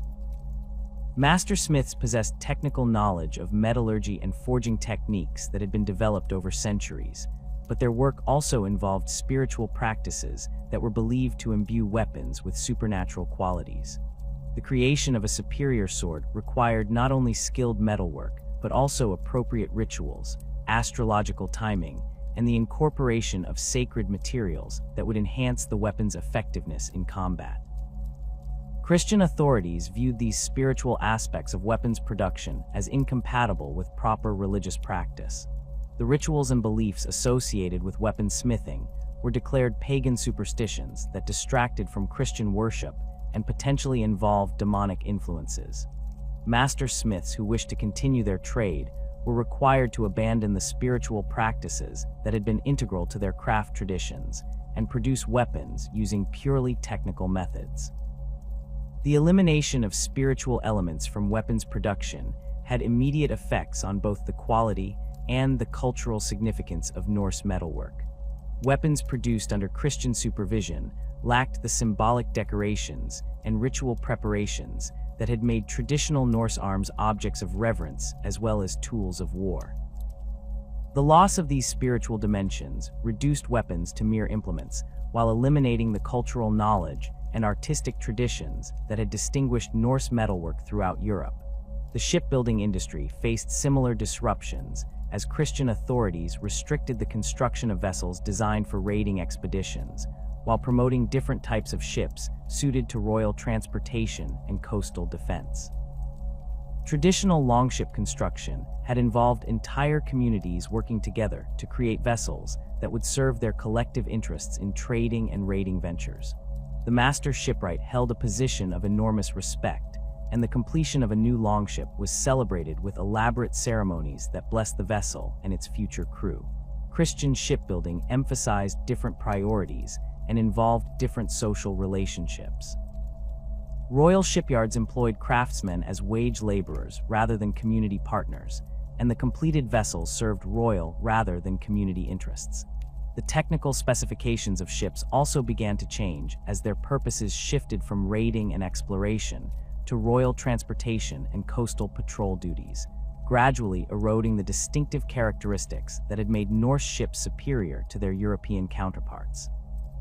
The transformation of textile production illustrated how Christian social values affected even seemingly neutral economic activities.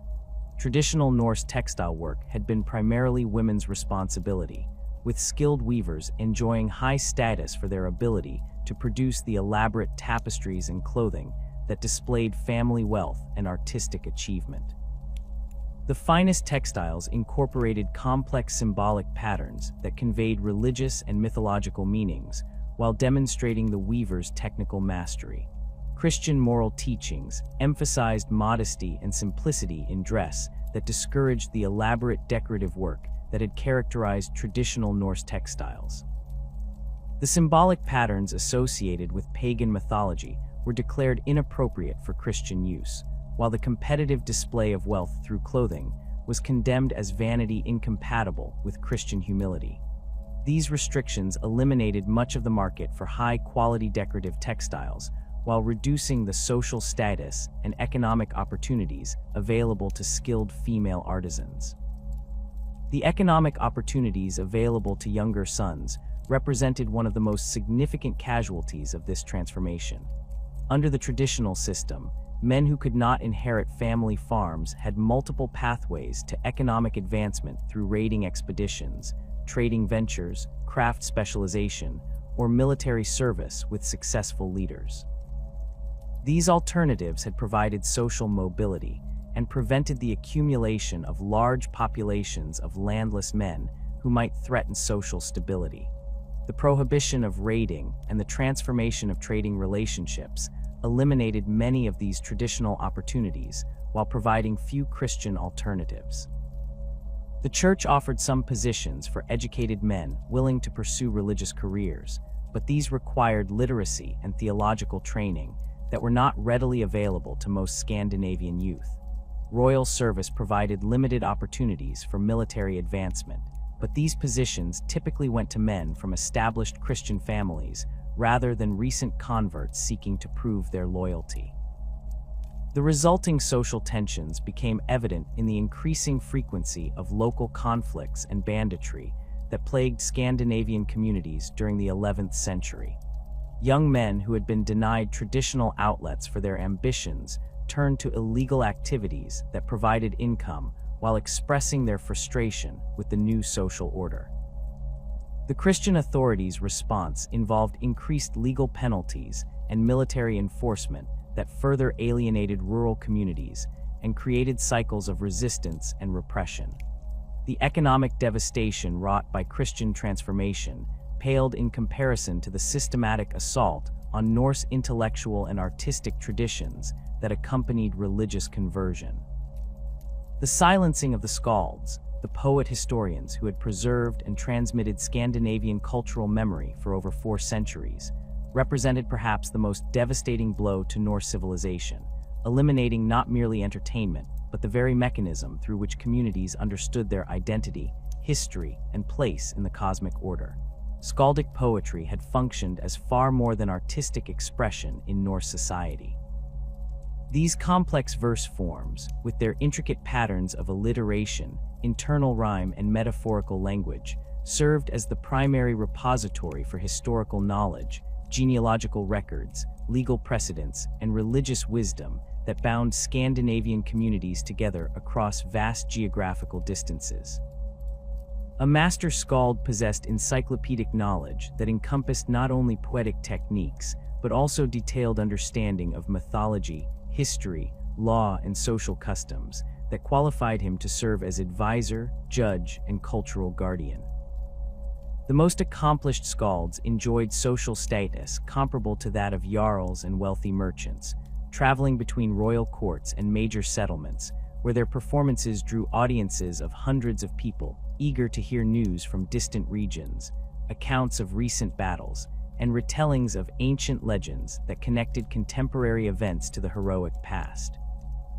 These men, typically tall and commanding figures with carefully maintained beards and elaborate clothing that displayed their prosperity, commanded immediate attention when they entered a hall and requested permission to perform.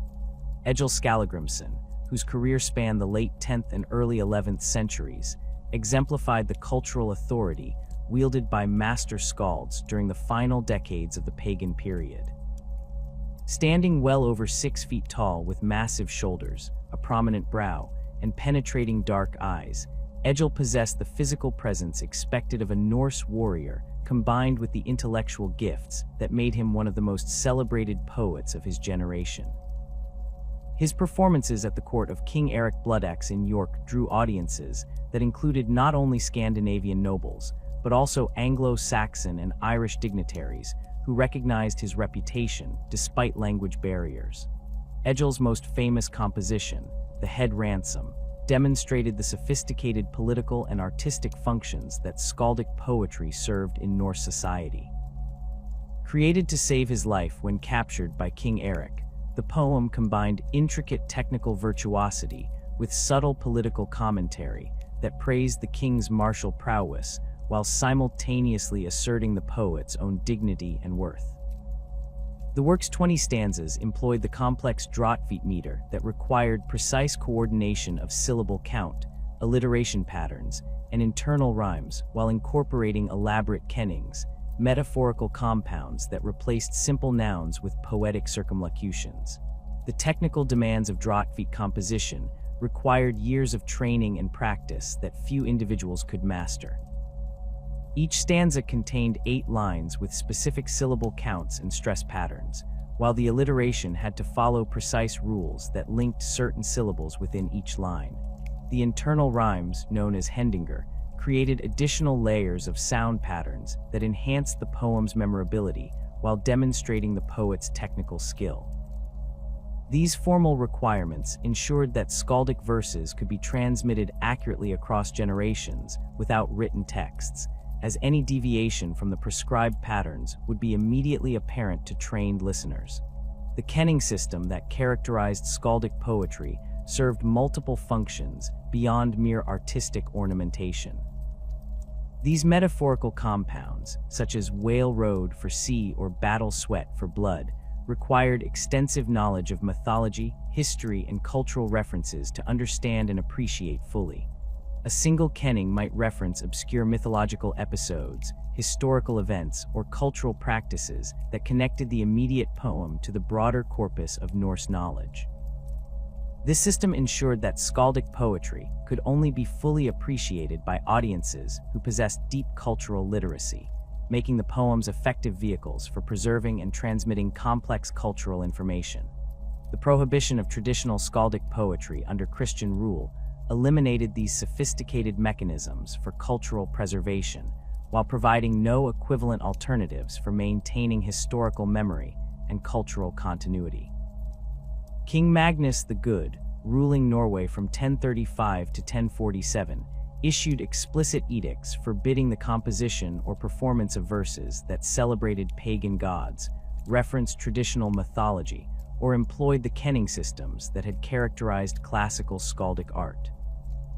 His justification for these restrictions centered on Christian theological concerns about the spiritual dangers posed by poetry that encouraged reverence for false gods and promoted values incompatible with Christian morality. Magnus himself possessed sufficient education to understand the cultural significance of the restrictions he imposed.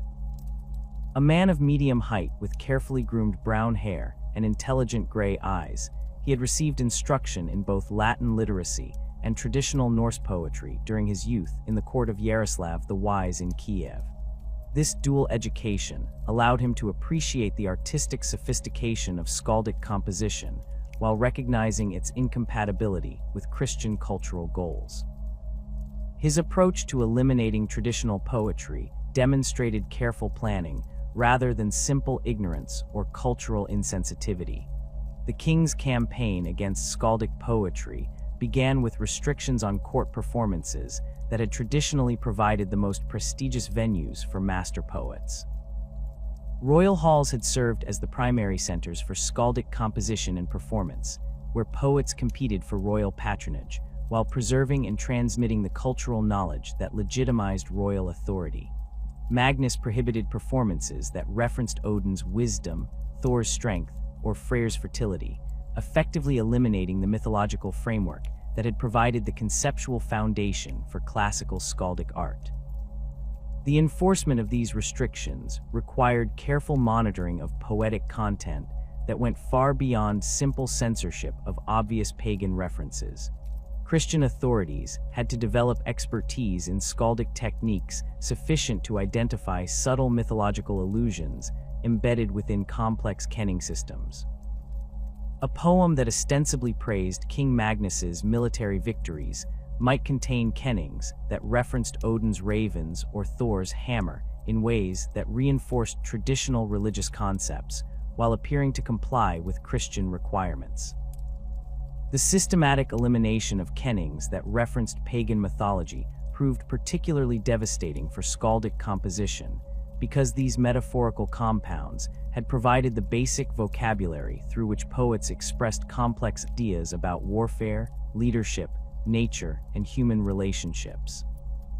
The kenning Odin's wolves for ravens, Freyr's boar for a charging warrior, or Thor's fire for lightning had allowed poets to create rich layers of meaning that connected immediate observations to cosmic significance. The prohibition of these traditional metaphors left poets without the linguistic tools necessary for sophisticated composition. Christian authorities attempted to replace traditional kennings with alternatives based on biblical and theological references, but these substitutions proved inadequate for maintaining the artistic and cultural functions that skaldic poetry had previously served. Kennings such as Christ's warriors for Christian soldiers or Heaven's king for God lacked the complex mythological associations that had made traditional metaphors effective vehicles for cultural transmission. The new Christian kennings also failed to provide the extensive vocabulary necessary for sophisticated poetic composition, reducing the artistic possibilities available to poets who attempted to work within Christian restrictions. The loss of traditional skaldic poetry eliminated crucial mechanisms for preserving historical knowledge that had sustained Norse cultural memory for centuries. Master skalds had maintained detailed genealogical records that traced royal and noble lineages back through dozens of generations, providing the historical legitimacy that supported political authority and social hierarchy. These genealogies, preserved in verse form that ensured accurate transmission, contained information about ancient migrations, territorial claims, marriage alliances, and succession disputes that served as legal precedents for contemporary political decisions. The genealogical poems composed by the Skald Thornjotholfr of Vinir during the late 9th century exemplified the historical functions that traditional poetry had served in Norse society. His Unglinga Tal traced the Swedish royal dynasty back through 27 generations to its mythological origins in the god Freyr, providing detailed accounts of each king's reign, major accomplishments, and manner of death. This information served not merely as entertainment, but as legal documentation that supported Swedish territorial claims and succession practices. The prohibition of such genealogical poetry under Christian rule created immediate problems for royal and noble families who could no longer cite traditional authorities to support their political claims. Christian historians attempted to replace skaldic genealogies with written chronicles based on continental European models, but these new historical works lacked the cultural authority that verse composition had provided. The transition from memorized poetry to written prose also eliminated the community participation that had characterized traditional historical preservation, as written texts required literacy skills that most Scandinavians did not possess. The destruction of saga traditions represented another devastating aspect of cultural suppression that accompanied Christianization. These prose narratives, which combined historical accounts with mythological elements and moral instruction, had served as the primary vehicle for transmitting cultural values and behavioral models across generations. The greatest sagas preserved detailed accounts of heroic figures whose actions exemplified the courage, loyalty, and honor that Norse society valued most highly. The saga tradition had developed sophisticated techniques for combining entertainment with moral instruction that made these narratives effective tools for cultural education.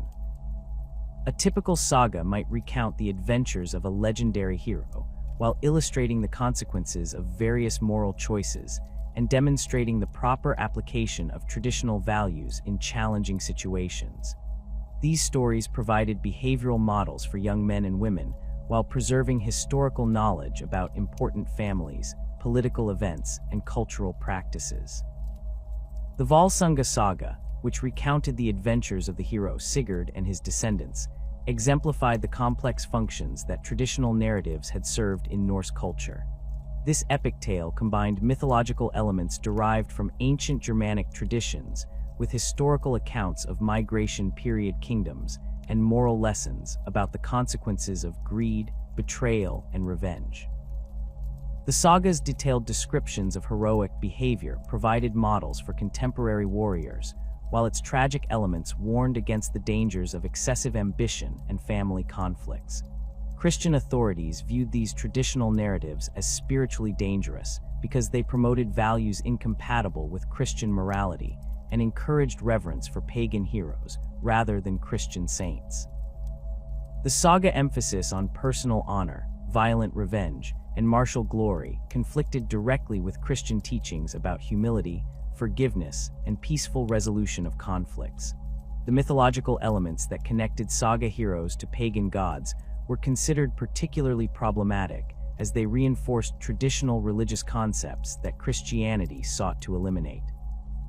The systematic suppression of saga traditions began with prohibitions on public recitations that had traditionally provided the primary means for transmitting these narratives to new generations. Skilled storytellers who had memorized entire sagas and could recite them during long winter evenings found themselves forbidden from performing their traditional repertoire. The loss of these public performances eliminated not only entertainment, but also the educational and cultural functions that saga recitation had provided for rural communities.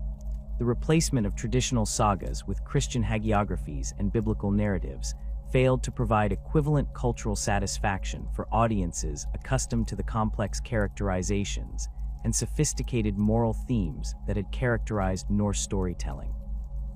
Christian saints' lives, while edifying, lacked the psychological complexity and cultural relevance that had made traditional heroes compelling models for contemporary behavior. The The biblical narratives that Christian authorities promoted as alternatives to pagan sagas addressed moral and spiritual concerns that seemed remote from the practical challenges facing Scandinavian communities. The suppression of traditional music and dance represented another crucial aspect of cultural elimination that accompanied Christian conversion. Norse communities had developed sophisticated musical traditions that served both religious and social functions, providing accompaniment for ritual ceremonies, seasonal celebrations, and community gatherings that marked important transitions in the agricultural and social calendar. These musical forms, typically performed on instruments such as lyres, horns, and various types of drums, created the acoustic environment within which traditional cultural activities took place. The musical accompaniment for skaldic poetry had evolved specific techniques designed to enhance the memorability and emotional impact of verse recitation. Skilled musicians could provide rhythmic support that emphasized the complex metrical patterns of Drottvedt composition, while creating melodic lines that reinforced the emotional content of individual stanzas. These musical elements made poetic performances more engaging for audiences, while providing additional mnemonic aids that facilitated accurate transmission of traditional knowledge. The prohibition of traditional music eliminated these sophisticated performance techniques while providing no equivalent alternatives for enhancing cultural transmission. Christian musical traditions, based primarily on Latin chant and continental European practices, lacked the rhythmic complexity and melodic flexibility that had characterized Norse musical forms. The new Christian music also failed to provide appropriate accompaniment for vernacular poetry, as it had been designed to support Latin texts with different metrical and linguistic characteristics. The suppression of traditional dance proved equally devastating for community cultural life. Norse dancing had served multiple social functions beyond mere entertainment, providing structured opportunities for courtship, community bonding, and seasonal celebration that reinforced social relationships and cultural values. The elaborate circle dances performed during harvest festivals created physical expressions of community unity, while the competitive sword dances demonstrated individual skill and courage in ways that connected contemporary activities to heroic traditions. These traditional dances had incorporated symbolic elements that connected physical movement to mythological and religious concepts central to Norse culture. The movements of seasonal dances often mimicked agricultural activities or natural phenomena in ways that reinforced the community's connection to the cycles of nature and the divine forces that governed fertility and prosperity.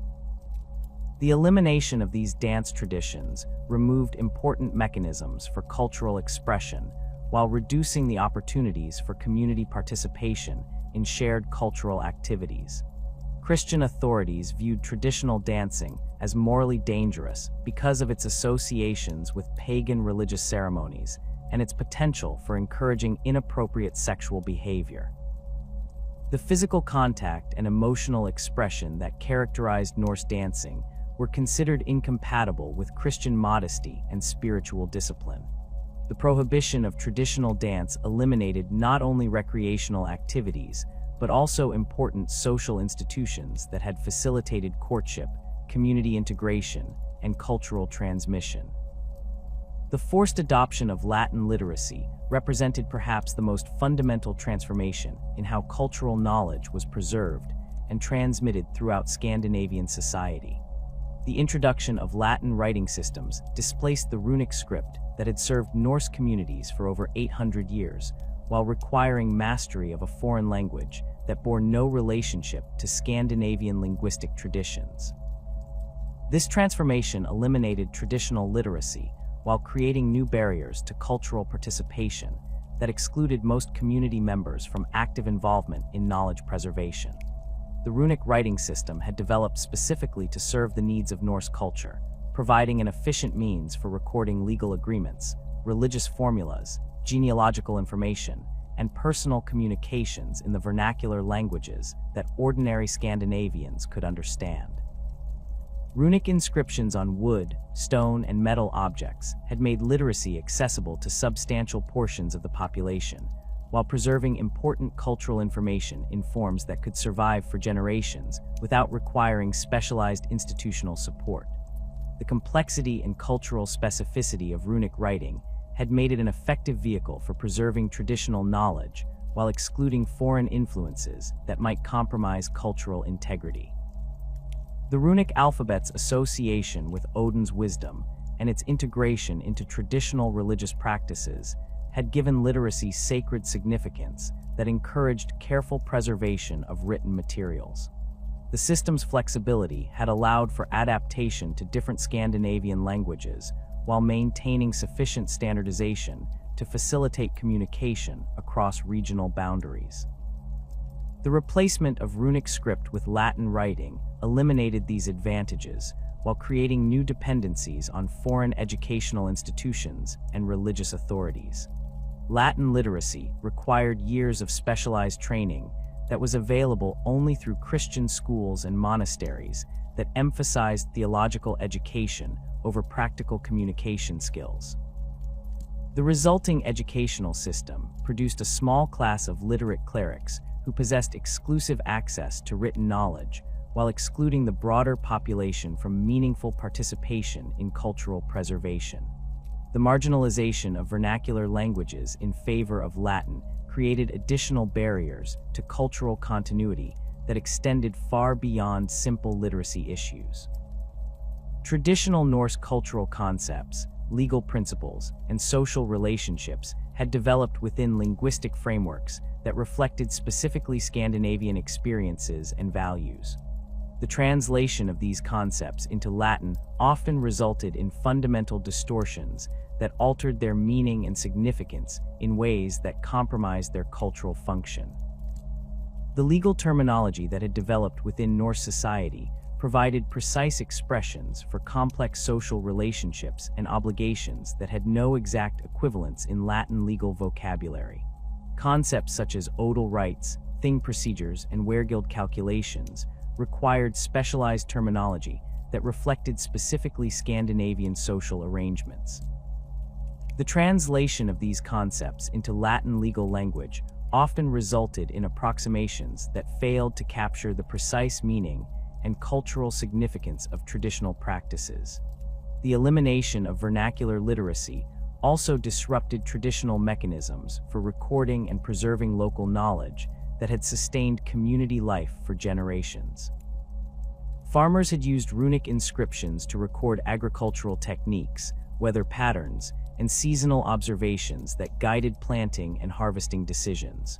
Craftsmen had preserved technical knowledge about metallurgy, woodworking, and textile production through runic texts that could be consulted when needed. The loss of these practical applications of literacy eliminated crucial sources of information while creating dependencies on foreign authorities who lacked knowledge of local conditions and requirements. The transformation of educational priorities from practical skills to theological knowledge created additional disruptions in how communities prepared young people for adult responsibilities. Traditional Norse education had emphasized the development of practical capabilities necessary for survival and success in Scandinavian environments: navigation skills for maritime activities, weapon training for personal defense, agricultural techniques for food production, and craft skills for economic advancement.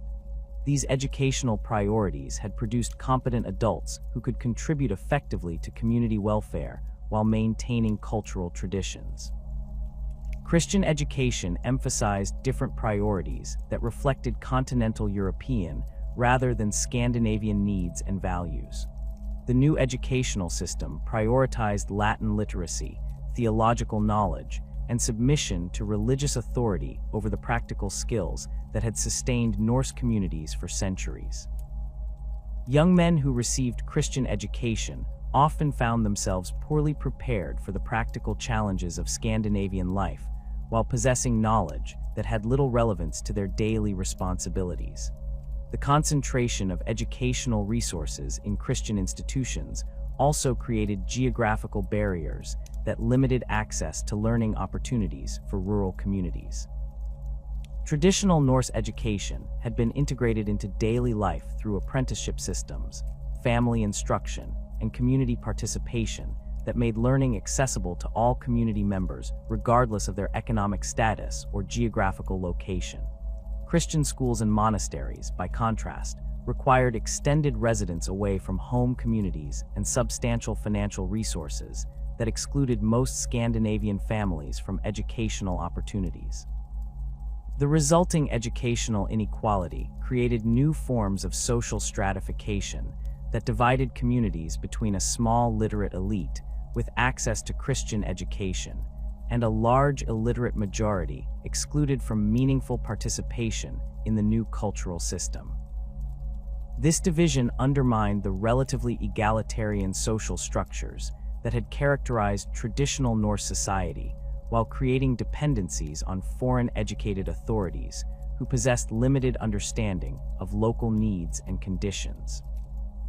The cultural devastation wrought by the suppression of traditional Norse artistic and intellectual life was matched by an equally systematic dismantling of the legal and social structures that had maintained order and justice in Scandinavian communities for over 5 centuries.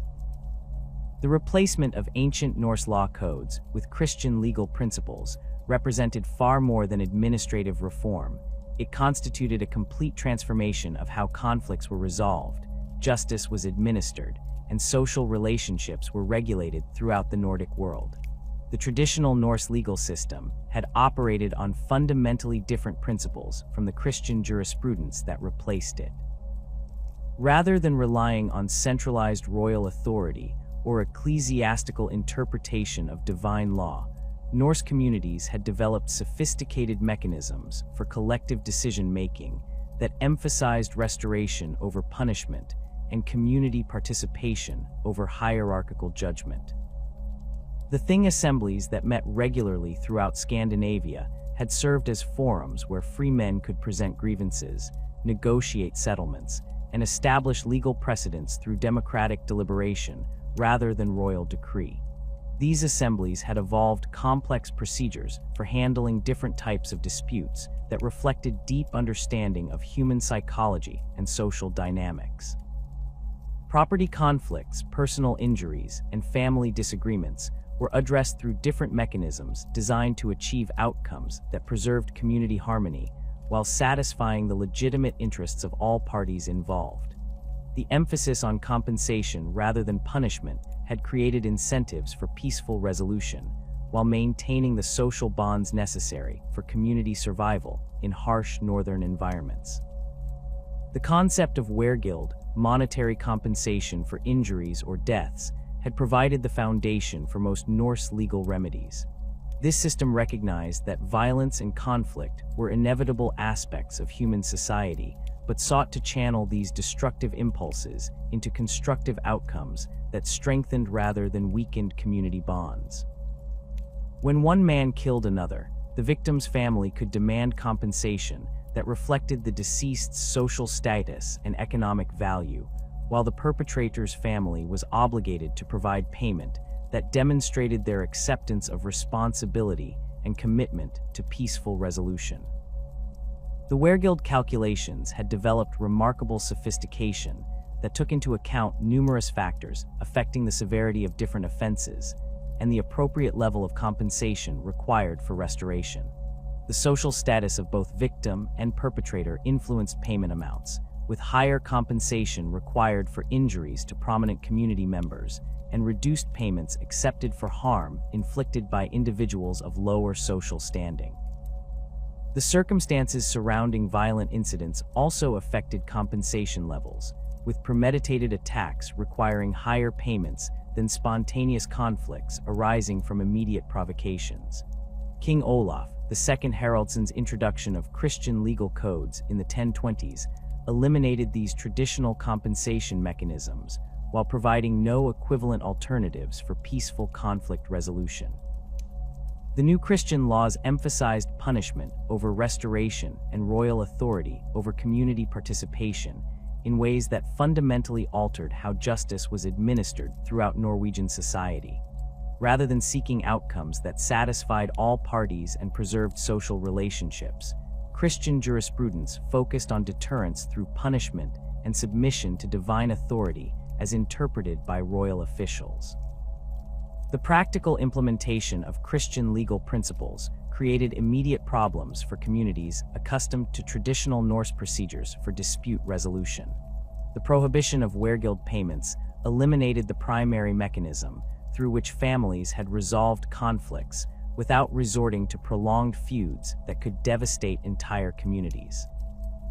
When compensation was no longer available as an alternative to revenge, injured parties found themselves with limited options for achieving satisfaction that did not involve further violence.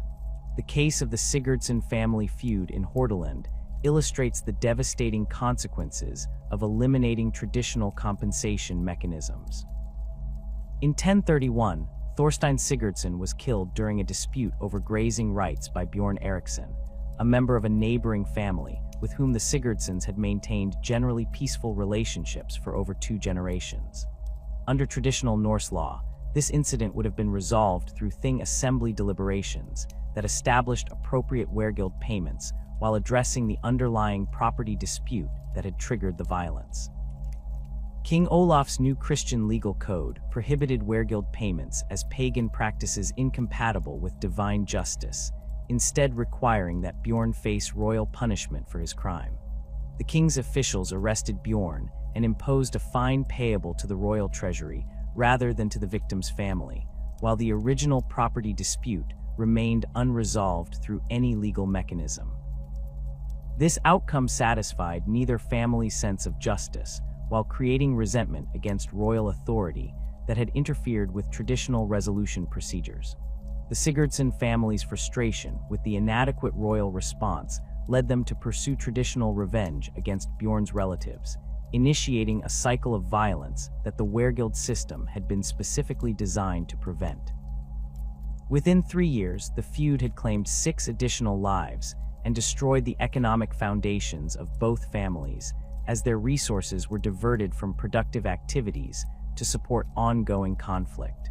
The royal authorities proved incapable of ending the violence through their new legal mechanisms, while the prohibition of traditional compensation made peaceful resolution impossible. The elimination of trial by combat represented another crucial transformation that removed important safeguards for individual rights within traditional Norse legal systems. This ancient procedure had provided a mechanism for resolving disputes where evidence was unclear or conflicting testimony made conventional deliberation impossible. The underlying principle held that divine forces would intervene to ensure victory for the party whose cause was just, making combat outcomes reliable indicators of legal truth that commanded community acceptance. Trial by combat had served multiple functions beyond simple dispute resolution. The physical demands and personal risks involved in combat trials ensured that only individuals with strong convictions about their legal positions would resort to this procedure, filtering out frivolous claims while demonstrating the seriousness with which participants regarded their disputes. The public nature of combat trials also provided community education about legal principles and moral standards while reinforcing social values that emphasized courage and personal responsibility. The combat procedures had evolved sophisticated rules designed to ensure fairness while maintaining the spiritual significance that gave these trials their authority. Participants could choose their own weapons from approved categories, with swords, axes, and spears all permitted depending on the nature of the dispute and the social status of the combatants. The fighting area was carefully marked to prevent interference while allowing adequate space for skilled warriors to demonstrate their abilities. Specific rituals preceded each combat to invoke divine protection and ensure that supernatural forces could influence the outcome appropriately. King Magnus the Good's prohibition of trial by combat in 1040 eliminated these traditional safeguards while providing no equivalent mechanisms for resolving disputes where conventional evidence proved inadequate. The new Christian legal procedures relied entirely on witness testimony and physical evidence that could be manipulated or falsified by wealthy or influential parties. The elimination of combat trials removed the equalizing effect that physical prowess had provided in legal disputes, allowing social and economic advantages to determine outcomes regardless of actual guilt or innocence. The transformation of oath-taking procedures represented another significant change that undermined traditional mechanisms for establishing legal truth. Norse legal tradition had developed elaborate oath formulas that invoked specific gods and supernatural forces while calling down divine punishment on individuals who provided false testimony. These oaths carried enormous psychological weight because they connected immediate legal proceedings to cosmic forces that could affect the oath taker's fate in both this world and the afterlife. The most serious legal oaths had required participants to swear by Thor's hammer, Odin's wisdom, or Freyr's fertility, while touching sacred objects that reinforced the spiritual significance of their commitments. These procedures created powerful incentives for truthful testimony, while providing communities with confidence that legal proceedings would produce reliable results. The fear of divine retribution for false oaths had made perjury extremely rare in traditional Norse legal contexts, ensuring that witness testimony could be trusted as the foundation for legal decisions.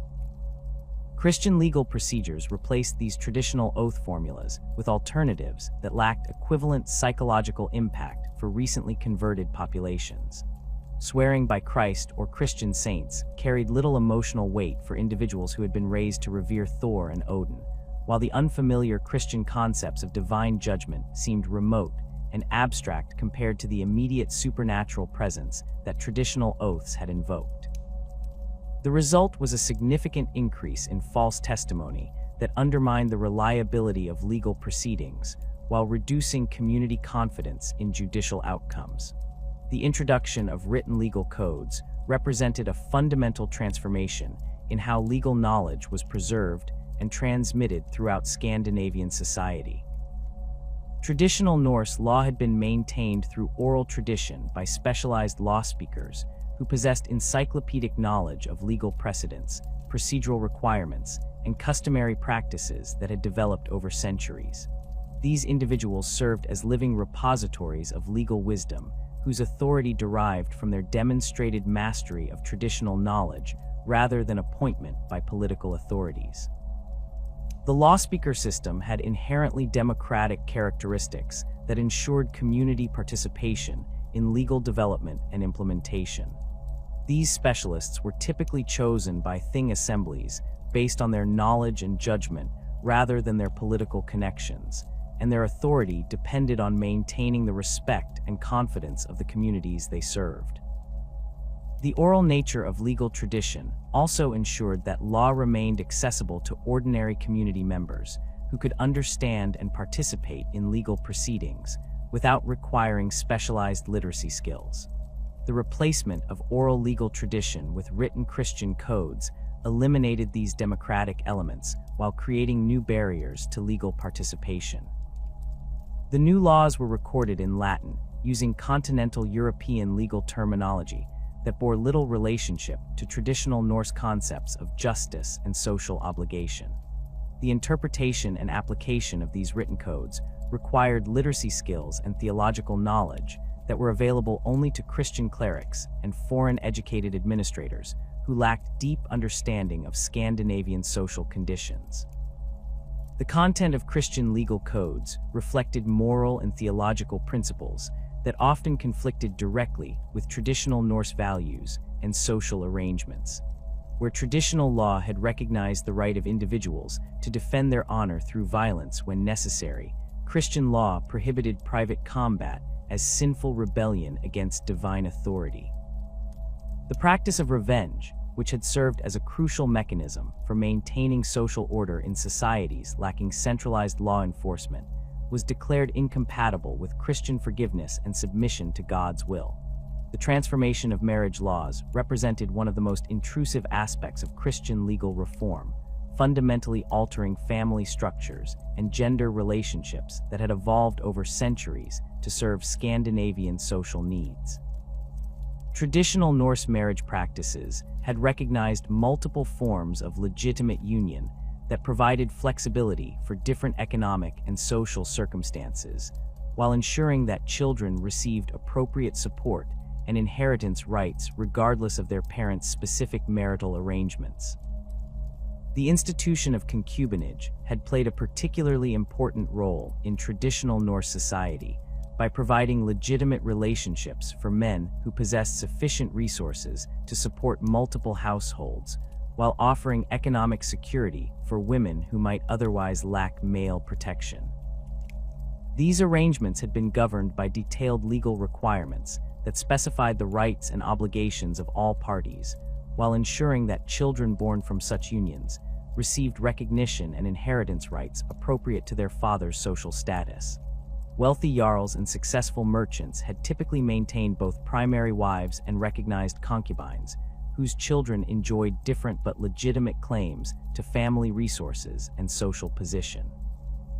The primary wife held the highest status, and her children received the largest inheritance shares, but concubines possessed legal rights that protected them from arbitrary dismissal, while their children could claim portions of their father's estate according to established formulas.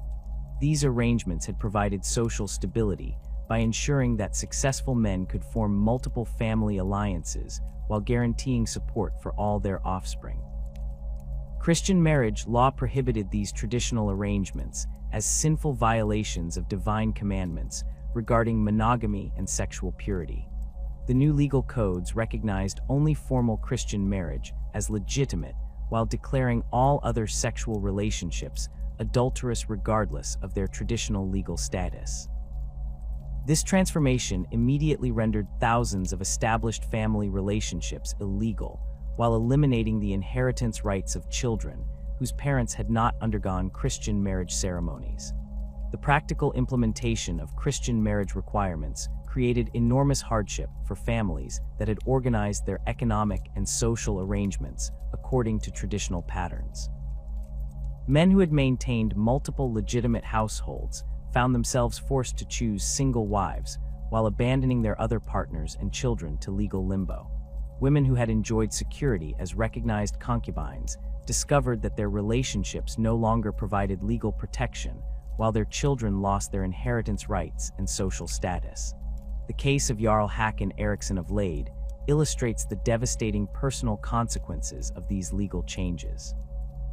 Håkon had maintained a primary marriage with Thora Skagestatter, daughter of a prominent Swedish noble family, along with recognized concubine relationships with 3 other women who had borne him a total of 7 children. Under traditional Norse law, all of these relationships were legitimate, and all of his children possessed inheritance rights that reflected their mother's social status and the circumstances of their birth. King Olaf II's enforcement of Christian marriage law in 1028 forced Håkon to choose between his established family arrangements and his political survival. The king demanded that the Jarl undergo Christian marriage with Thora, while formally repudiating his other relationships and declaring their children illegitimate. This ultimatum placed Håkon in an impossible position where compliance would destroy the lives of women and children who had depended on his protection, while resistance would result in political destruction and military conflict. Håkon's eventual submission to royal demands created a personal tragedy that exemplified the broader social disruption caused by Christian legal reforms. His former concubines lost their legal status and economic security overnight, while their children were reduced from recognized heirs to bastards with no claims to family resources. The social consequences extended beyond immediate family members to affect the broader kinship networks that had been connected through these traditional marriage arrangements, disrupting alliance patterns and economic relationships that had sustained regional political stability. The transformation of inheritance laws represented another crucial aspect of legal revolution that fundamentally altered how property was transmitted across generations.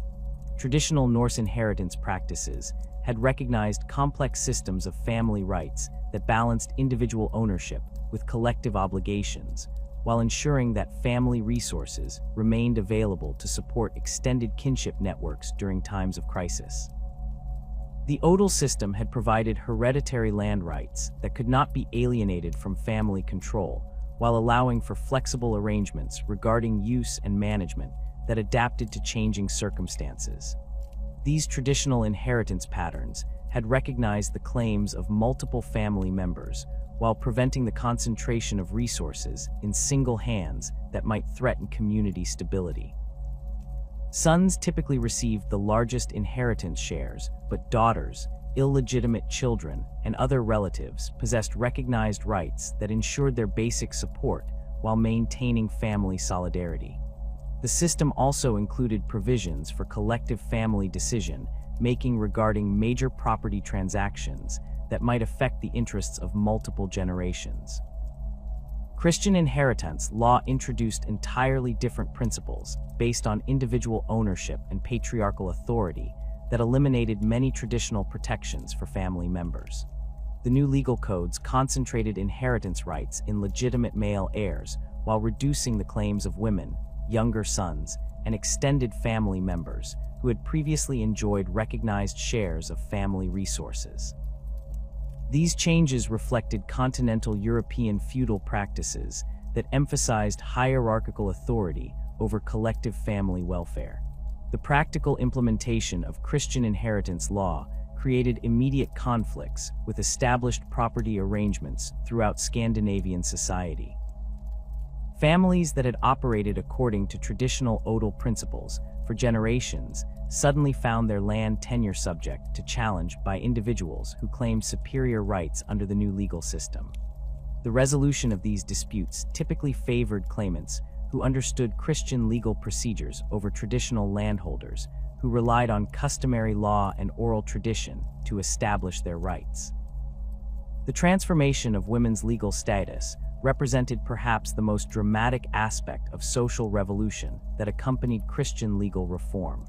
Traditional Norse society had recognized substantial legal rights for women that included property ownership, divorce initiation, and participation in certain legal proceedings that gave them significant autonomy and influence within their communities. These rights had reflected practical recognition that women's economic contributions and social roles were essential for community survival in harsh northern environments. Norse women had traditionally possessed the right to own and control property independently of their husbands or male relatives, allowing them to accumulate wealth through their own economic activities while maintaining financial security that protected them from arbitrary treatment. Successful female merchants, skilled craftswomen, and women who inherited family property could achieve substantial economic independence that translated into social influence and respect within their communities. The legal right to initiate divorce had provided Norse women with crucial protection against abusive or incompetent husbands, while ensuring that marriages remained partnerships based on mutual benefit rather than male domination. Women could seek divorce for various reasons, including physical abuse, economic failure, or sexual inadequacy, and successful divorce proceedings typically resulted in property settlements that provided ongoing financial support. These divorce rights had created incentives for husbands to treat their wives with respect while giving women alternatives to remaining in unsatisfactory marriages. Christian legal codes eliminated most of these traditional rights while imposing restrictions that reduced women to subordinate status under male authority. The new laws prohibited women from owning property independently, initiating divorce proceedings, or participating in legal proceedings, except as witnesses in cases involving other women. These restrictions reflected Christian theological principles that viewed women as inherently inferior to men and required their submission to male authority in all aspects of life.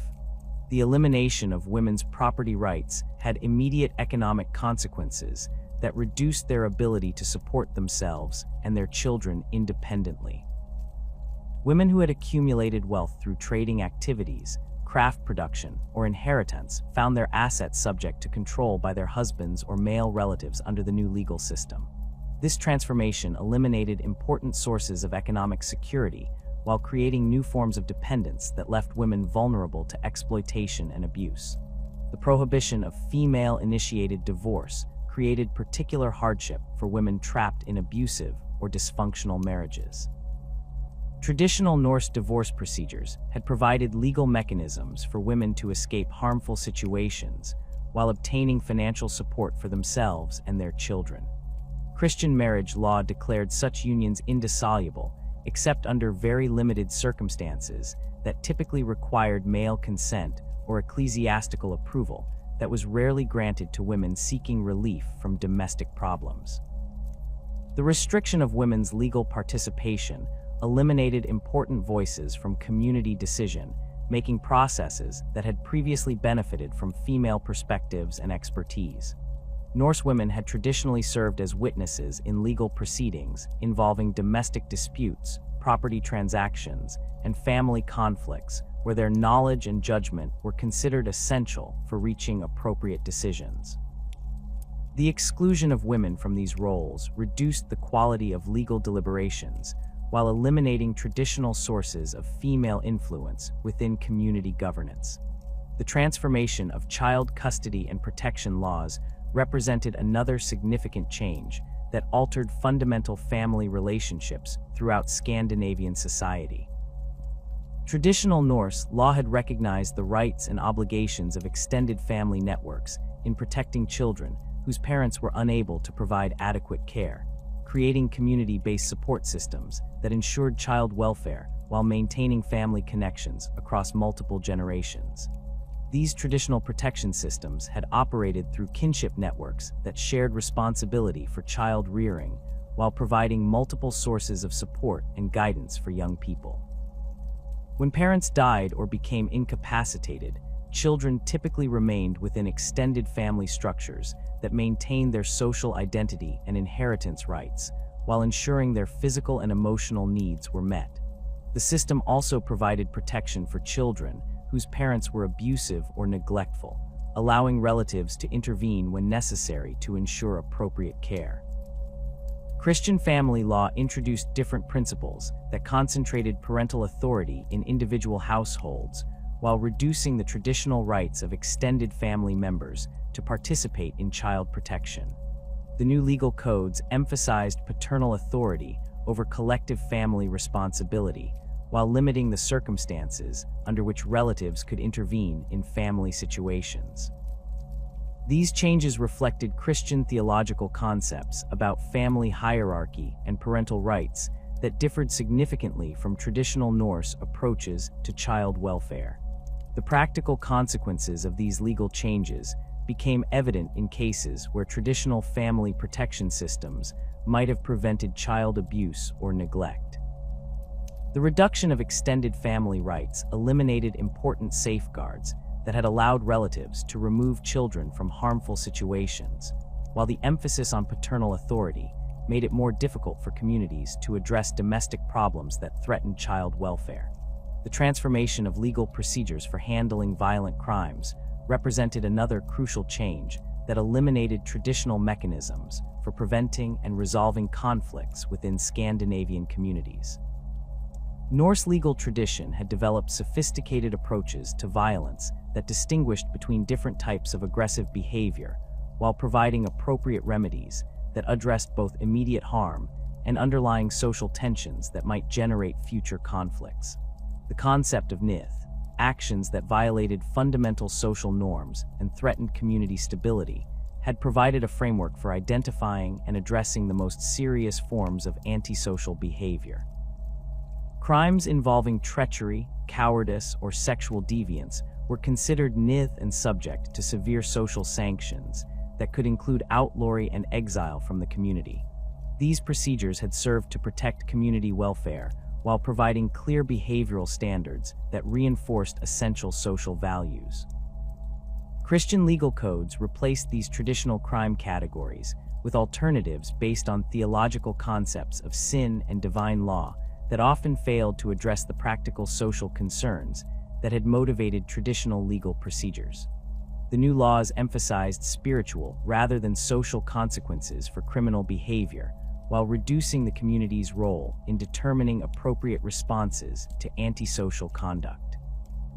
The systematic destruction of Norse legal traditions created conditions that would inevitably spark violent resistance from communities that had endured decades of cultural suppression and economic devastation.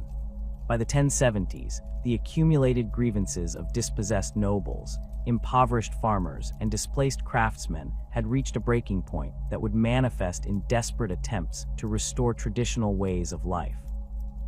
These resistance movements, while ultimately doomed by the overwhelming political and military advantages of Christianized monarchs, represented the final expression of authentic Norse culture before its complete subordination to foreign religious and political systems. The temple at Uppsala emerged as the most significant focal point for organized pagan resistance during the final decades of the 11th century. Despite King Ingi the Elder's systematic destruction of the sacred grove and temple complex in 1087, the site retained enormous symbolic importance for Scandinavians who refused to accept Christian domination. The surviving pagan nobility, led by Blot Swain, Ingi's own brother, recognized that Uppsala's restoration could serve as a rallying point for broader resistance against Christian rule throughout Sweden and neighboring regions. Blot Swain himself embodied the contradictions and desperation that characterized this final period of pagan resistance. Standing nearly 6.5 feet tall with the broad shoulders and scarred hands of an experienced warrior, he possessed the physical presence expected of traditional Norse leadership. His nickname derived from his commitment to maintaining the ancient sacrificial rituals that had been central to Uppsala's religious functions, but his political position reflected the precarious circumstances facing pagan holdouts in an increasingly Christian world. As Ingi's brother, Blot Swain had witnessed firsthand the political advantages that Christian conversion could provide, yet his rejection of the new faith stemmed from genuine conviction rather than mere political calculation. The reconstruction efforts at Uppsala began in secret during the winter of 1087-1088, as Blot Swain and his supporters worked to rebuild the temple complex using traditional techniques and materials that would restore its spiritual significance. The project required enormous resources and careful coordination to avoid detection by Christian authorities who maintained regular patrols throughout the region. Local farmers provided timber, stone, and labor during nighttime hours when their activities could be concealed, while skilled craftsmen worked to recreate the intricate carvings and decorative elements that had distinguished the original temple. The new temple structure, while smaller than its predecessor, incorporated design elements that demonstrated sophisticated understanding of traditional Norse religious architecture. The builders used oak timber exclusively, following ancient practices that required specific rituals for tree selection and preparation. The interior space was organized according to traditional patterns that provided appropriate settings for the 3 primary divine statues, while maintaining the acoustic properties necessary for effective ritual performance. The golden chain that had encircled the original building was replaced with bronze alternatives decorated with traditional runic inscriptions that preserved the symbolic functions of the original ornamentation. The restoration of sacrificial practices at the rebuilt Uppsala temple attracted supporters from throughout Scandinavia who had maintained secret allegiance to traditional Norse religion despite outward Christian conformity. These pilgrims, traveling in small groups to avoid detection, brought offerings of silver, livestock, and crafted goods that demonstrated the continued vitality of pagan religious commitment among substantial portions of the population. The autumn sacrificial festival of 1088 drew nearly 300 participants who gathered to witness the restoration of rituals that had been banned for over a decade. The festival's elaborate ceremonies demonstrated the sophisticated organizational capabilities that pagan resistance had developed despite years of Christian persecution. The participants included prominent nobles from Denmark and Norway who had maintained traditional religious practices in secret while publicly conforming to Christian requirements.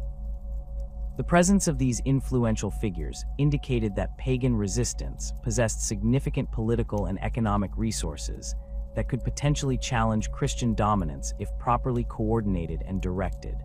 The ritual activities conducted during the festival followed traditional patterns that had been preserved through oral transmission, despite the destruction of written religious texts and the suppression of public pagan worship. The ceremonies began with the sacrifice of horses, whose blood was used to consecrate the rebuilt temple, while their meat provided the foundation for the communal feast that followed. The participants then offered individual sacrifices of silver arm rings, weapons, and other valuable objects that demonstrated their continued commitment to traditional religious practices. King Inji's response to the Uppsala restoration demonstrated the existential threat that organized pagan resistance posed to Christian political authority throughout Scandinavia. Rather than treating the temple reconstruction as a local religious matter, Inji recognized that successful pagan revival could inspire broader resistance movements that might undermine Christian rule throughout the region. His military response involved not only Swedish forces, but also troops provided by Christian allies in Denmark and Norway who understood that pagan resurgence in Sweden could threaten their own political stability. The siege of Uppsala in the spring of 1089 became a defining moment in the final struggle between Christianity and traditional Norse religion. Inji's forces, numbering over 1,200 men and including substantial contingents of foreign Christian warriors, surrounded the temple complex, while Blotswain's defenders prepared for what they understood would be their final stand. The pagan forces, consisting of fewer than 400 warriors supplemented by armed farmers and craftsmen, possessed inferior numbers and equipment, but fought with the desperation of men defending their ancestral faith against foreign domination. The tactical situation favored the Christian attackers, who possessed superior siege equipment and could sustain prolonged operations through their access to royal resources and foreign support.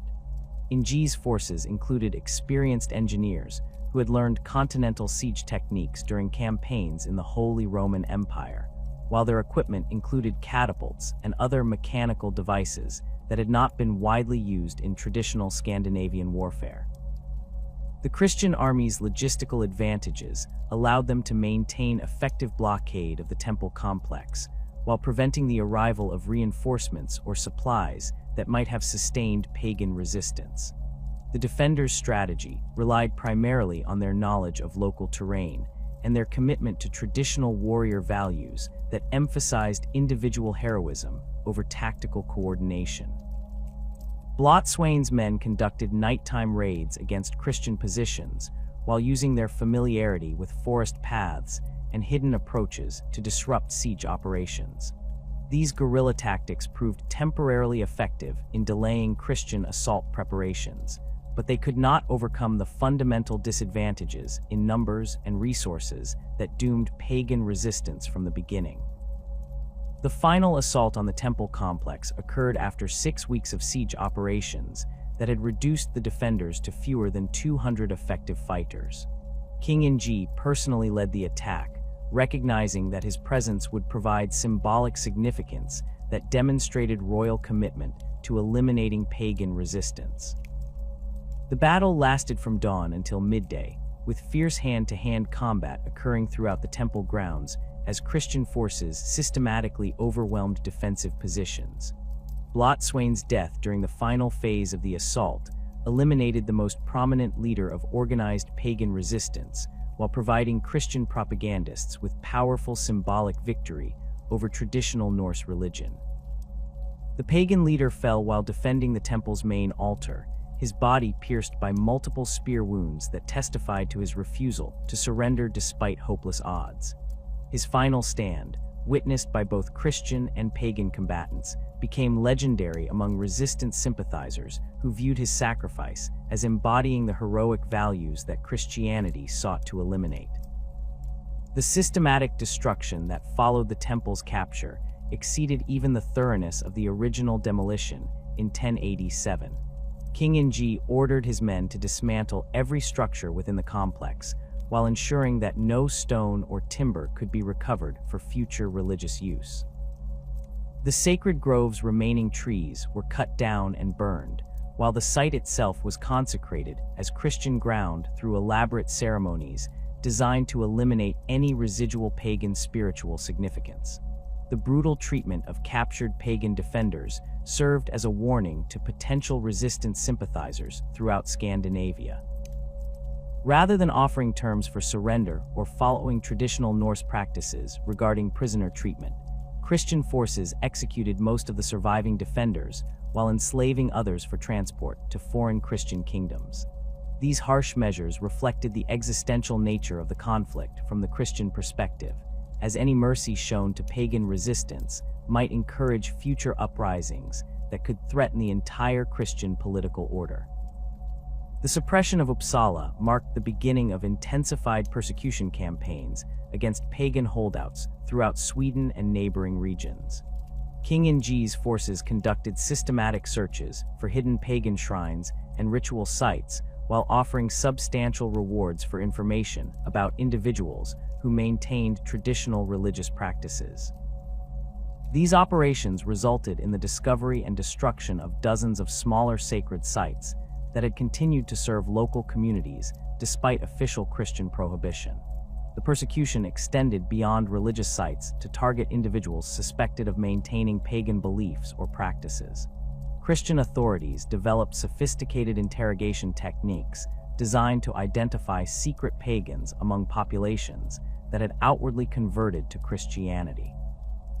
These investigations focused on detecting knowledge of traditional religious formulas, possession of pagan religious objects, or participation in seasonal celebrations that retained pre-Christian elements. The case of the Völva Thorstetir illustrates the particular brutality directed against traditional religious practitioners during this period of intensified persecution. Steinun, an elderly woman who had served as a seeress for communities throughout central Sweden, was captured during a raid on a hidden shrine in Västergötland in 1090. Her extensive knowledge of traditional religious practices and her reputation for effective magical intervention made her a valuable target for Christian authorities seeking to eliminate pagan spiritual leadership. Steinun's interrogation, conducted by Christian priests trained in continental European techniques for identifying heretical beliefs, revealed the sophisticated networks that had maintained traditional religious practices despite decades of official persecution. Under torture, she provided information about hidden sacred sites, secret religious ceremonies, and individuals who had continued to seek traditional spiritual guidance while publicly conforming to Christian requirements. This intelligence enabled Christian authorities to conduct additional raids that eliminated much of the remaining pagan religious infrastructure throughout central Sweden. The execution of Steinun and other captured religious practitioners followed procedures designed to demonstrate the powerlessness of traditional Norse spiritual beliefs while reinforcing Christian religious authority. Rather than using traditional Norse execution methods, Christian authorities employed burning and other techniques associated with the elimination of witchcraft and heretical practices. These public executions served as both punishment for religious deviation and education for populations that might be tempted to maintain traditional spiritual practices. The resistance movements in remote areas of Norway demonstrated different characteristics that reflected the geographical and political conditions that distinguished Norwegian pagan holdouts from their Swedish counterparts. The mountainous terrain and scattered settlement patterns of western Norway provided natural advantages for resistance activities, while the region's distance from major Christian political centers reduced the effectiveness of royal persecution efforts. These conditions allowed for more sustained resistance that continued well into the 12th century despite repeated Christian military campaigns. The leadership of Norwegian pagan resistance came primarily from displaced jarls and their retainers who had lost their traditional political positions following Christian consolidation of royal authority. These men possessed military experience and organizational skills that made them effective resistance leaders, while their knowledge of local terrain and population provided crucial advantages in conducting guerrilla warfare against Christian forces. Their resistance activities combined religious motivations with political goals that sought to restore traditional Norse governance systems alongside pagan religious practices. Jarl Håkon Pálsson of the Orkney Islands emerged as one of the most effective Norwegian resistance leaders during the 1090s. His position as ruler of the strategically important Orkney archipelago provided him with access to ships, weapons, and experienced warriors who could conduct operations throughout the North Sea region. Håkon's physical appearance, a tall, lean man with graying red hair and numerous battle scars across his face and arms, reflected his extensive military experience in conflicts throughout the Norse world, while his political skills had enabled him to maintain semi-independent status despite pressure from both Norwegian and Scottish Christian authorities. Håkon's resistance strategy involved the coordination of pagan holdouts throughout the Norwegian coastal regions, while maintaining diplomatic relationships with traditional Norse communities in Iceland and the Faroe Islands that could provide material support and safe haven for resistance activities. His forces conducted regular raids against Christian settlements and religious sites while avoiding direct confrontation with large royal armies that possessed superior numbers and equipment.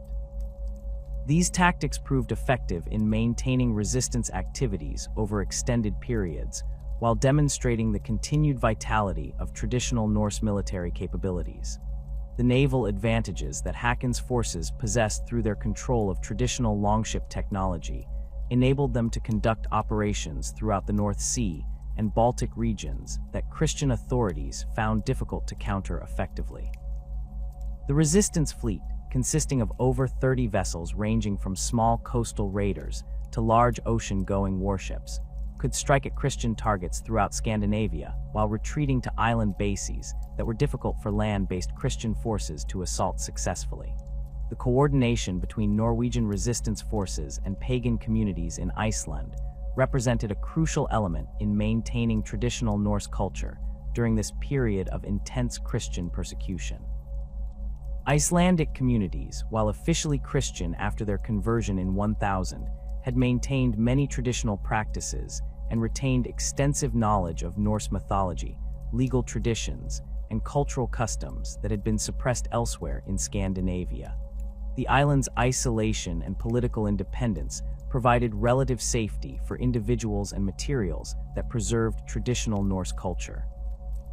The scholarly activities of Icelandic intellectuals like Ari Thorgilsson and Sigmund Sigfusson during this period demonstrated the crucial role that distant Norse communities played in preserving cultural knowledge that might otherwise have been lost through Christian persecution.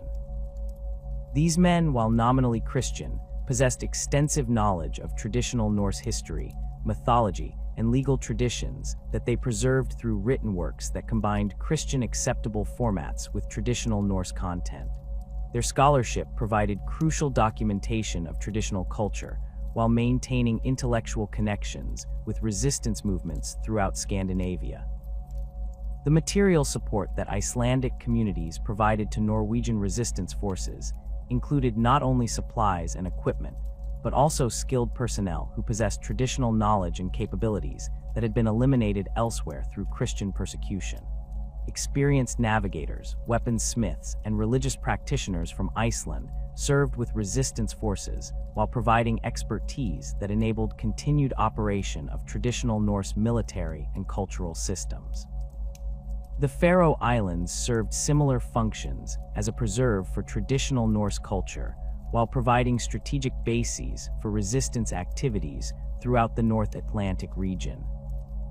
The island's remote location and limited Christian presence allowed for the continuation of traditional practices that had been suppressed in more accessible areas, while their position along major shipping routes provided opportunities for resistance forces to intercept Christian commercial activities and gather intelligence about royal military operations.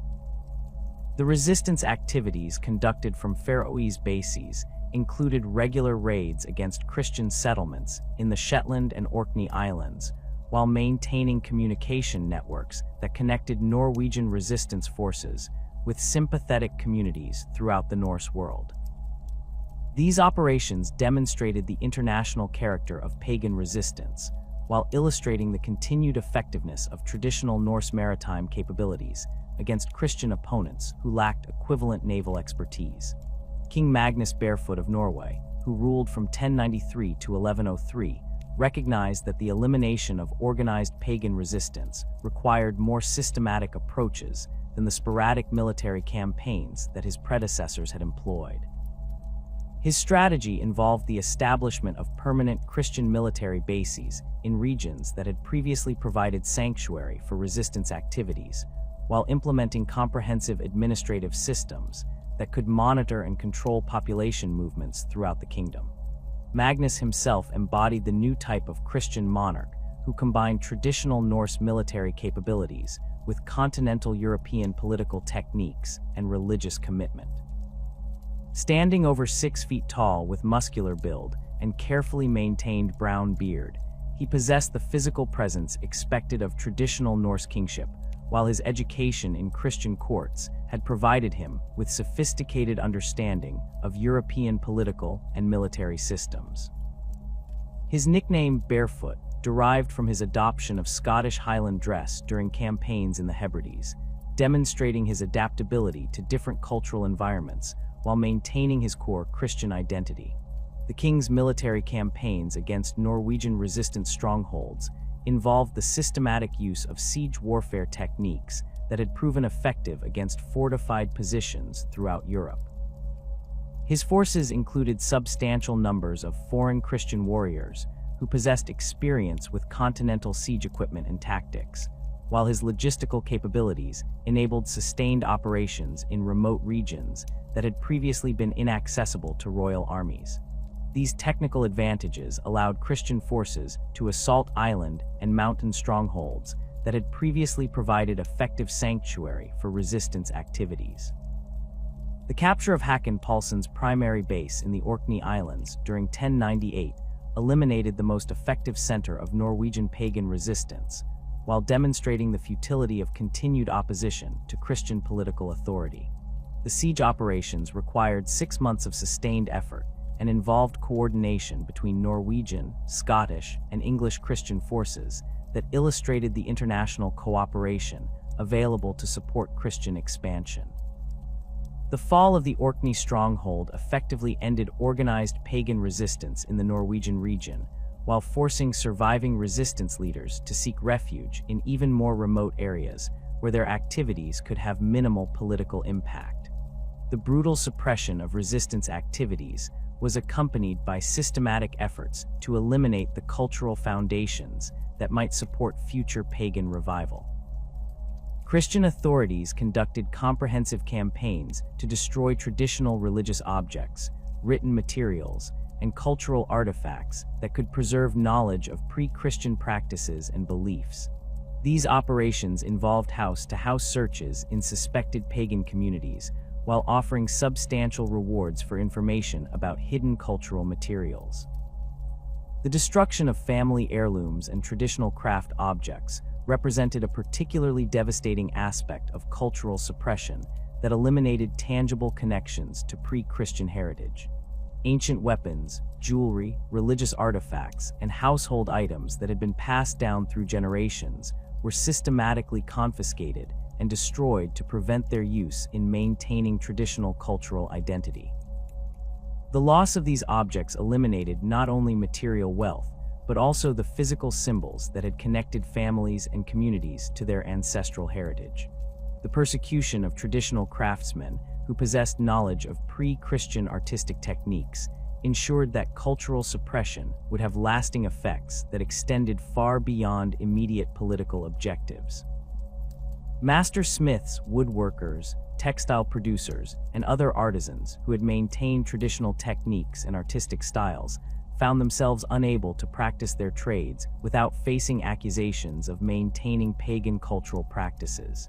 The elimination of these skilled practitioners ensured that traditional Norse artistic traditions would not survive to influence future cultural development. The forced relocation of populations from areas that had supported resistance activities represented another systematic approach to eliminating the geographical foundations of pagan culture.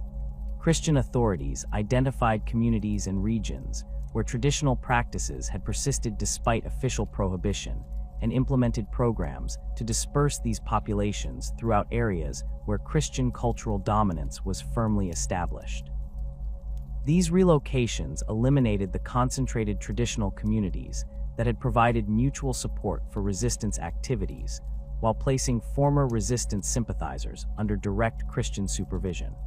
The economic consequences of resistance suppression extended far beyond immediate military costs to reshape the fundamental structure of Scandinavian society in ways that eliminated traditional sources of independence and cultural autonomy.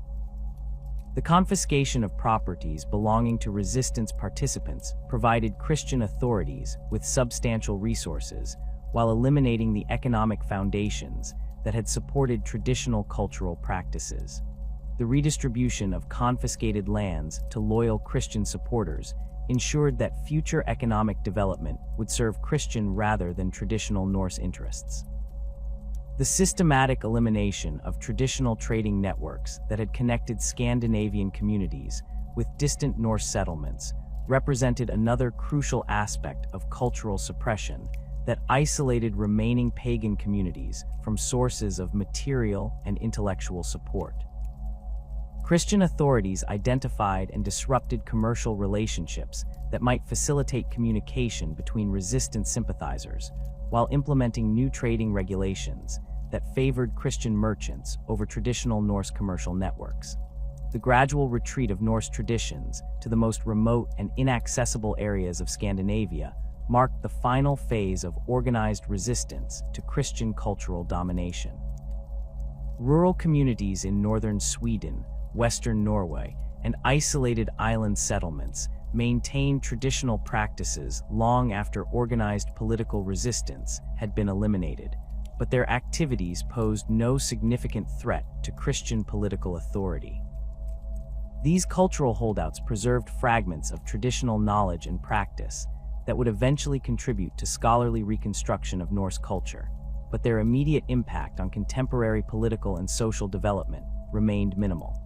The transformation of traditional seasonal celebrations into Christian observances represented one of the most visible aspects of cultural retreat, as communities sought to maintain familiar practices within acceptable Christian frameworks. Traditional harvest festivals, winter solstice celebrations, and spring fertility rituals were gradually modified to incorporate Christian symbolism and theological content while preserving some of their original social and cultural functions. These syncretic developments allowed for limited cultural continuity, while ensuring that traditional practices served Christian rather than pagan religious purposes. The forced retreat of Norse traditions to remote corners of Scandinavia marked more than the end of political resistance. It signaled the permanent loss of sophisticated knowledge systems that had sustained Northern European civilization for over a millennium. The unique aspects of Norse culture that vanished during Christianization represented irreplaceable intellectual achievements that had evolved specifically to address the challenges of life in harsh northern environments, while creating social structures capable of remarkable expansion across vast geographical distances. The astronomical knowledge embedded within traditional Norse navigation represented perhaps the most sophisticated casualty of cultural suppression. Master navigators had developed techniques for oceanic travel that relied on precise observation of stellar positions, ocean swells, and atmospheric phenomena that allowed accurate navigation across thousands of miles of open water without mechanical instruments. These skills had enabled Norse explorers to reach Iceland, Greenland, and North America centuries before other European cultures possessed equivalent capabilities. Yet the systematic elimination of long-distance maritime activities under Christian rule ensured that this knowledge would disappear within a single generation. The navigation techniques employed by experienced Norse sea captains involved complex integration of multiple environmental indicators that required years of training to master effectively. Navigators learned to read ocean swells that originated from distant landmasses, identifying the subtle differences in wave patterns that indicated direction and distance to unseen shores. They developed sophisticated understanding of how different atmospheric conditions affected the appearance of stars and horizon phenomena, allowing them to maintain accurate course headings even during extended periods of cloud cover that obscured celestial navigation aids. The loss of this navigational expertise eliminated crucial knowledge about Atlantic Ocean conditions and weather patterns that had been accumulated through centuries of practical experience. Norse navigators had possessed detailed understanding of seasonal wind patterns, current systems, and storm frequencies that enabled them to plan voyages with remarkable accuracy while avoiding dangerous conditions that could destroy their vessels. This practical oceanographic knowledge, preserved only through oral transmission between master navigators and their apprentices, vanished completely when Christian authorities prohibited the long-distance voyages that had maintained these skills. The traditional Norse understanding of metallurgy represented another sophisticated knowledge system that disappeared during the Christian transformation.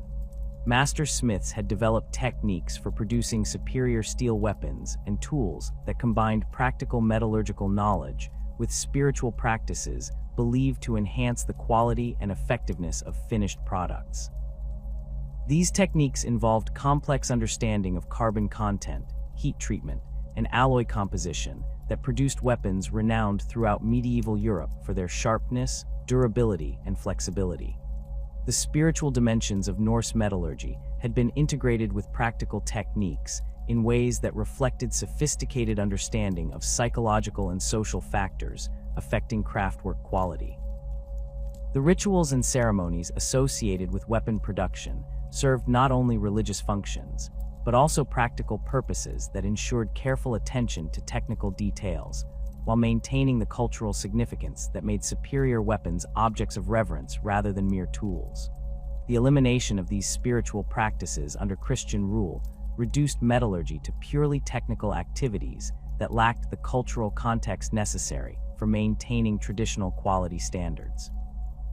The loss of traditional Norse shipbuilding knowledge eliminated construction techniques that had produced vessels superior to contemporary European designs in speed, maneuverability, and seaworthiness.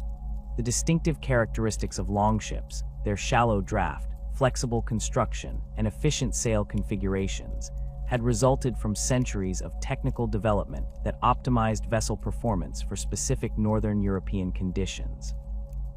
These design innovations had enabled Norse ships to navigate rivers, coastal waters, and open oceans with equal effectiveness while carrying substantial crews and cargo loads. The construction techniques that produced these superior vessels involved sophisticated understanding of wood selection, joinery methods, and hull design that had been refined through generations of practical experience. Master shipwrights possessed knowledge of how different timber species affected vessel performance, which construction techniques provided optimal strength to weight ratios, and how hull shapes could be modified to achieve specific performance characteristics. This technical expertise, transmitted through apprenticeship systems that combined practical training with cultural education, disappeared when Christian authorities redirected shipbuilding toward different vessel types designed for royal transportation rather than exploration and raiding. The traditional Norse legal system represented one of the most sophisticated casualties of Christian transformation, eliminating democratic institutions and conflict resolution mechanisms that had maintained social order without requiring centralized state authority. The Thing assemblies had developed complex procedures for collective decision-making that balanced individual rights with community welfare, while providing mechanisms for peaceful dispute resolution that prevented the cycles of violence that plagued other medieval societies. The legal innovations embedded within traditional Norse jurisprudence included sophisticated understanding of human psychology and social dynamics that enabled effective conflict resolution through community participation rather than hierarchical authority. The emphasis on compensation rather than punishment had created incentives for peaceful settlement, while the democratic procedures used in Thing assemblies had ensured that legal decisions reflected community values rather than elite interests. These institutional innovations had proven effective in maintaining social order across vast geographical areas with minimal governmental infrastructure.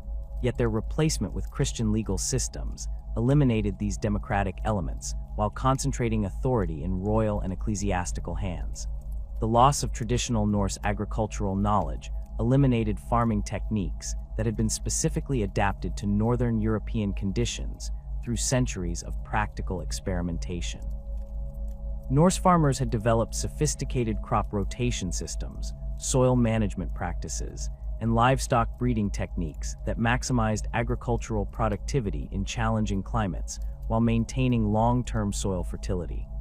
These techniques had enabled Scandinavian communities to support population densities that exceeded the carrying capacity of similar environments using less sophisticated agricultural methods. The environmental practices embedded within traditional Norse agriculture reflected sophisticated understanding of ecological relationships that modern agricultural science has only recently begun to appreciate. Traditional farming methods had maintained soil health through crop rotation systems that restored nitrogen levels while preventing the depletion that resulted from intensive single-crop cultivation.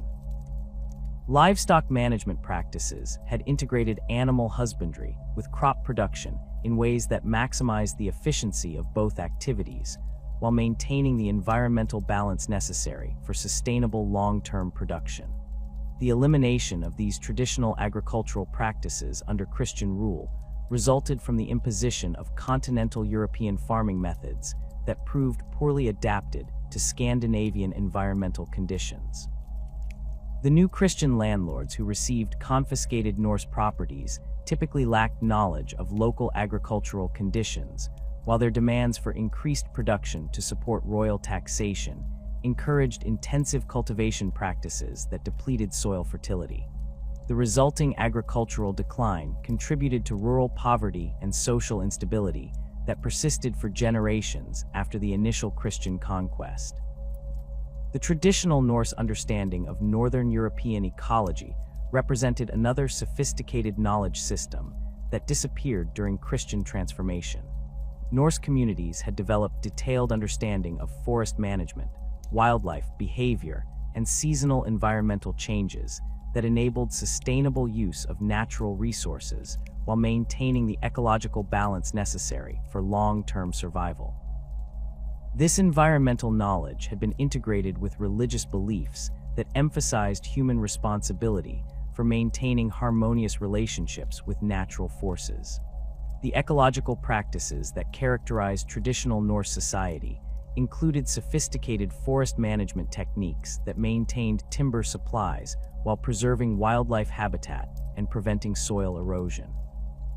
Norse communities had understood the importance of selective harvesting that maintained forest diversity, while their hunting and fishing practices had been regulated through traditional customs that prevented overexploitation of wildlife resources. These environmental management systems had proven effective in maintaining ecological balance throughout Scandinavia for centuries before Christian transformation disrupted traditional resource management practices. The loss of traditional environmental knowledge had immediate consequences for Scandinavian communities that found themselves unable to maintain sustainable relationships with their natural environment. Christian authorities, lacking understanding of Northern European ecological conditions, implemented resource extraction policies that prioritized short-term economic gains over long-term environmental sustainability. The resulting environmental degradation contributed to agricultural decline and resource scarcity that reduced the quality of life for rural populations while eliminating traditional sources of economic security. The sophisticated understanding of Northern European weather patterns that had enabled Norse communities to plan agricultural and maritime activities represented another crucial knowledge system that vanished during Christian transformation. Traditional Norse weather prediction had combined practical observation techniques with cultural knowledge that enabled accurate forecasting of seasonal changes, storm patterns, and other meteorological phenomena that affected community survival and economic activities. The weather prediction techniques employed by Norse communities involved complex integration of environmental indicators that required extensive local knowledge and years of practical experience to master effectively. Experienced weather observers could predict seasonal changes through careful observation of animal behavior, plant growth patterns, and atmospheric phenomena that provided reliable indicators of future conditions. This knowledge had enabled Norse farmers to optimize planting and harvesting schedules, while allowing maritime communities to plan voyages during favorable weather windows. The elimination of traditional weather prediction knowledge left Scandinavian communities dependent on less reliable forecasting methods that proved inadequate for planning agricultural and maritime activities in northern European conditions. Christian authorities, lacking equivalent understanding of local weather patterns, could not provide the meteorological guidance that communities required for successful economic activities. The resulting uncertainty contributed to agricultural failures and maritime disasters that reduced economic productivity while increasing the risks associated with traditional livelihood activities. The traditional Norse understanding of medicinal plants and healing practices represented another sophisticated knowledge system that disappeared during Christian transformation. Norse communities had developed extensive pharmacological knowledge that identified effective treatments for diseases and injuries common in northern European environments, while maintaining understanding of preparation techniques and dosage requirements that ensured safe and effective medical intervention. The medical knowledge preserved within traditional Norse culture had been accumulated through centuries of practical experimentation that identified which plants possessed therapeutic properties while determining optimal preparation and administration methods.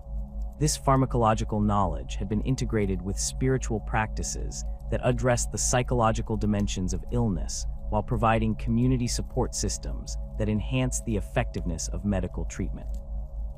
The combination of practical medical knowledge with spiritual healing practices had created comprehensive healthcare systems that addressed both physical and emotional aspects of disease and injury. The elimination of traditional medical knowledge under Christian rule left Scandinavian communities without access to effective healthcare systems that had previously maintained community health and survival rates. Christian medical practices, based primarily on continental European traditions that had not been adapted to northern European conditions, proved less effective than traditional Norse treatments for diseases and injuries common in Scandinavian environments. The loss of traditional medical knowledge contributed to increased mortality rates and reduced quality of life for populations that could no longer access the healthcare systems that had sustained their ancestors for generations. The complex social structures that had enabled Norse society to function effectively across vast geographical distances represented perhaps the most significant institutional casualty of Christian transformation.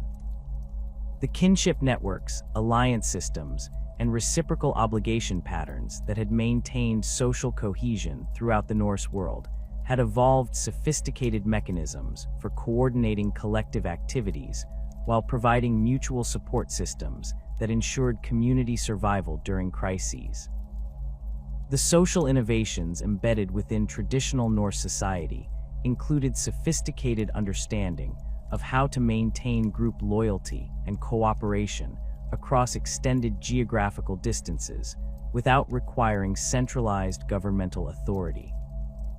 The kinship systems that connected Norse communities throughout Scandinavia and beyond had created networks of mutual obligation that facilitated trade, military cooperation, and cultural exchange, while providing security and support for individuals traveling far from their home communities.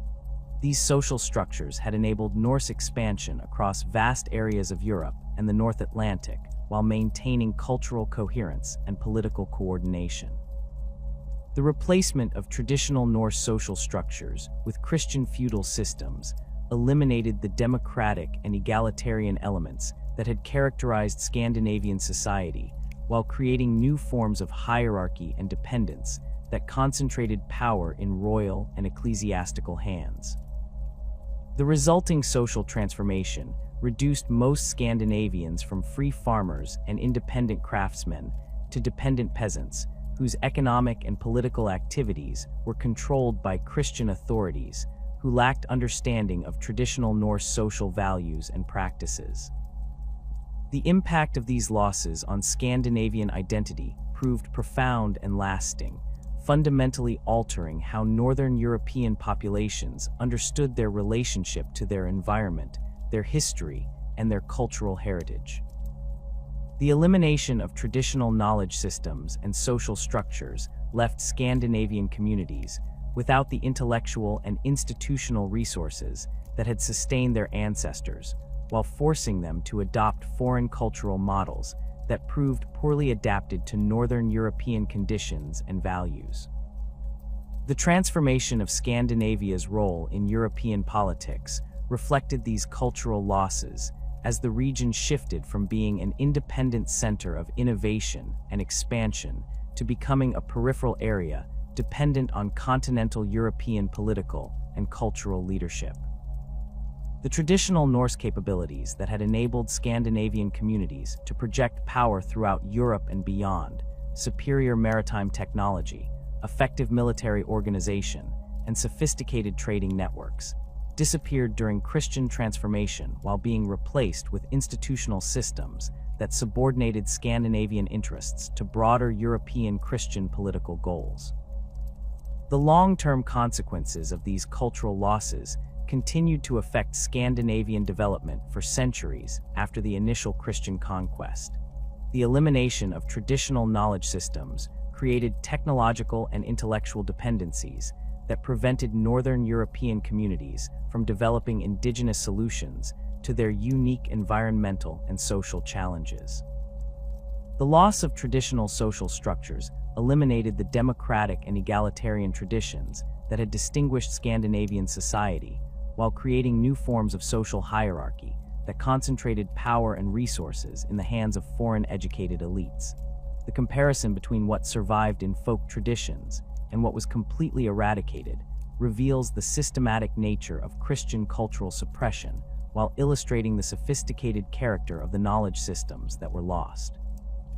Folk traditions preserved fragments of traditional knowledge in modified forms that could coexist with Christian religious requirements, but these survivals represented only simplified remnants of the complex intellectual and cultural systems that had characterized traditional Norse civilization. The seasonal celebrations that survived Christian transformation retained some of their original social functions, while losing the sophisticated astronomical, agricultural, and ecological knowledge that had made these observances effective tools for community coordination and environmental management.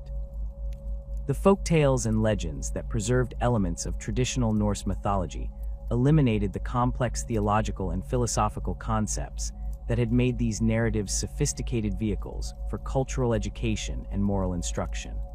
The craft techniques that survived in modified forms lost the spiritual and cultural dimensions that had made traditional Norse artisanship distinctive, while retaining only simplified technical procedures.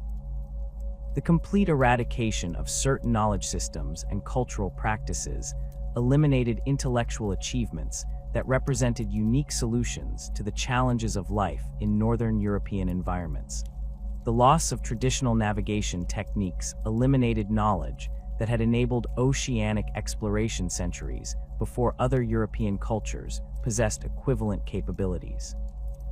The destruction of traditional legal and social institutions eliminated democratic innovations that had proven effective in maintaining social order without requiring centralized state authority. The elimination of traditional environmental management practices destroyed ecological knowledge that had enabled sustainable resource use in challenging Northern European conditions. The permanent character of these losses reflected the systematic nature of Christian cultural suppression, while illustrating the vulnerability of oral knowledge traditions to deliberate destruction. Unlike written cultures that could preserve knowledge through hidden manuscripts or distant libraries, Norse intellectual traditions depended on continuous transmission through living practitioners who could be eliminated through persecution or conversion.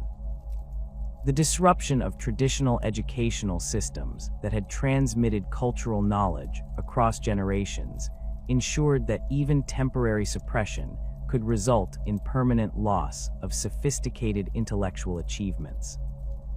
The transformation of Scandinavian culture during the Christian period represented one of the most complete cultural conquests in European history, eliminating not only religious beliefs, but also the intellectual, technological, and social achievements that had made Norse civilization distinctive.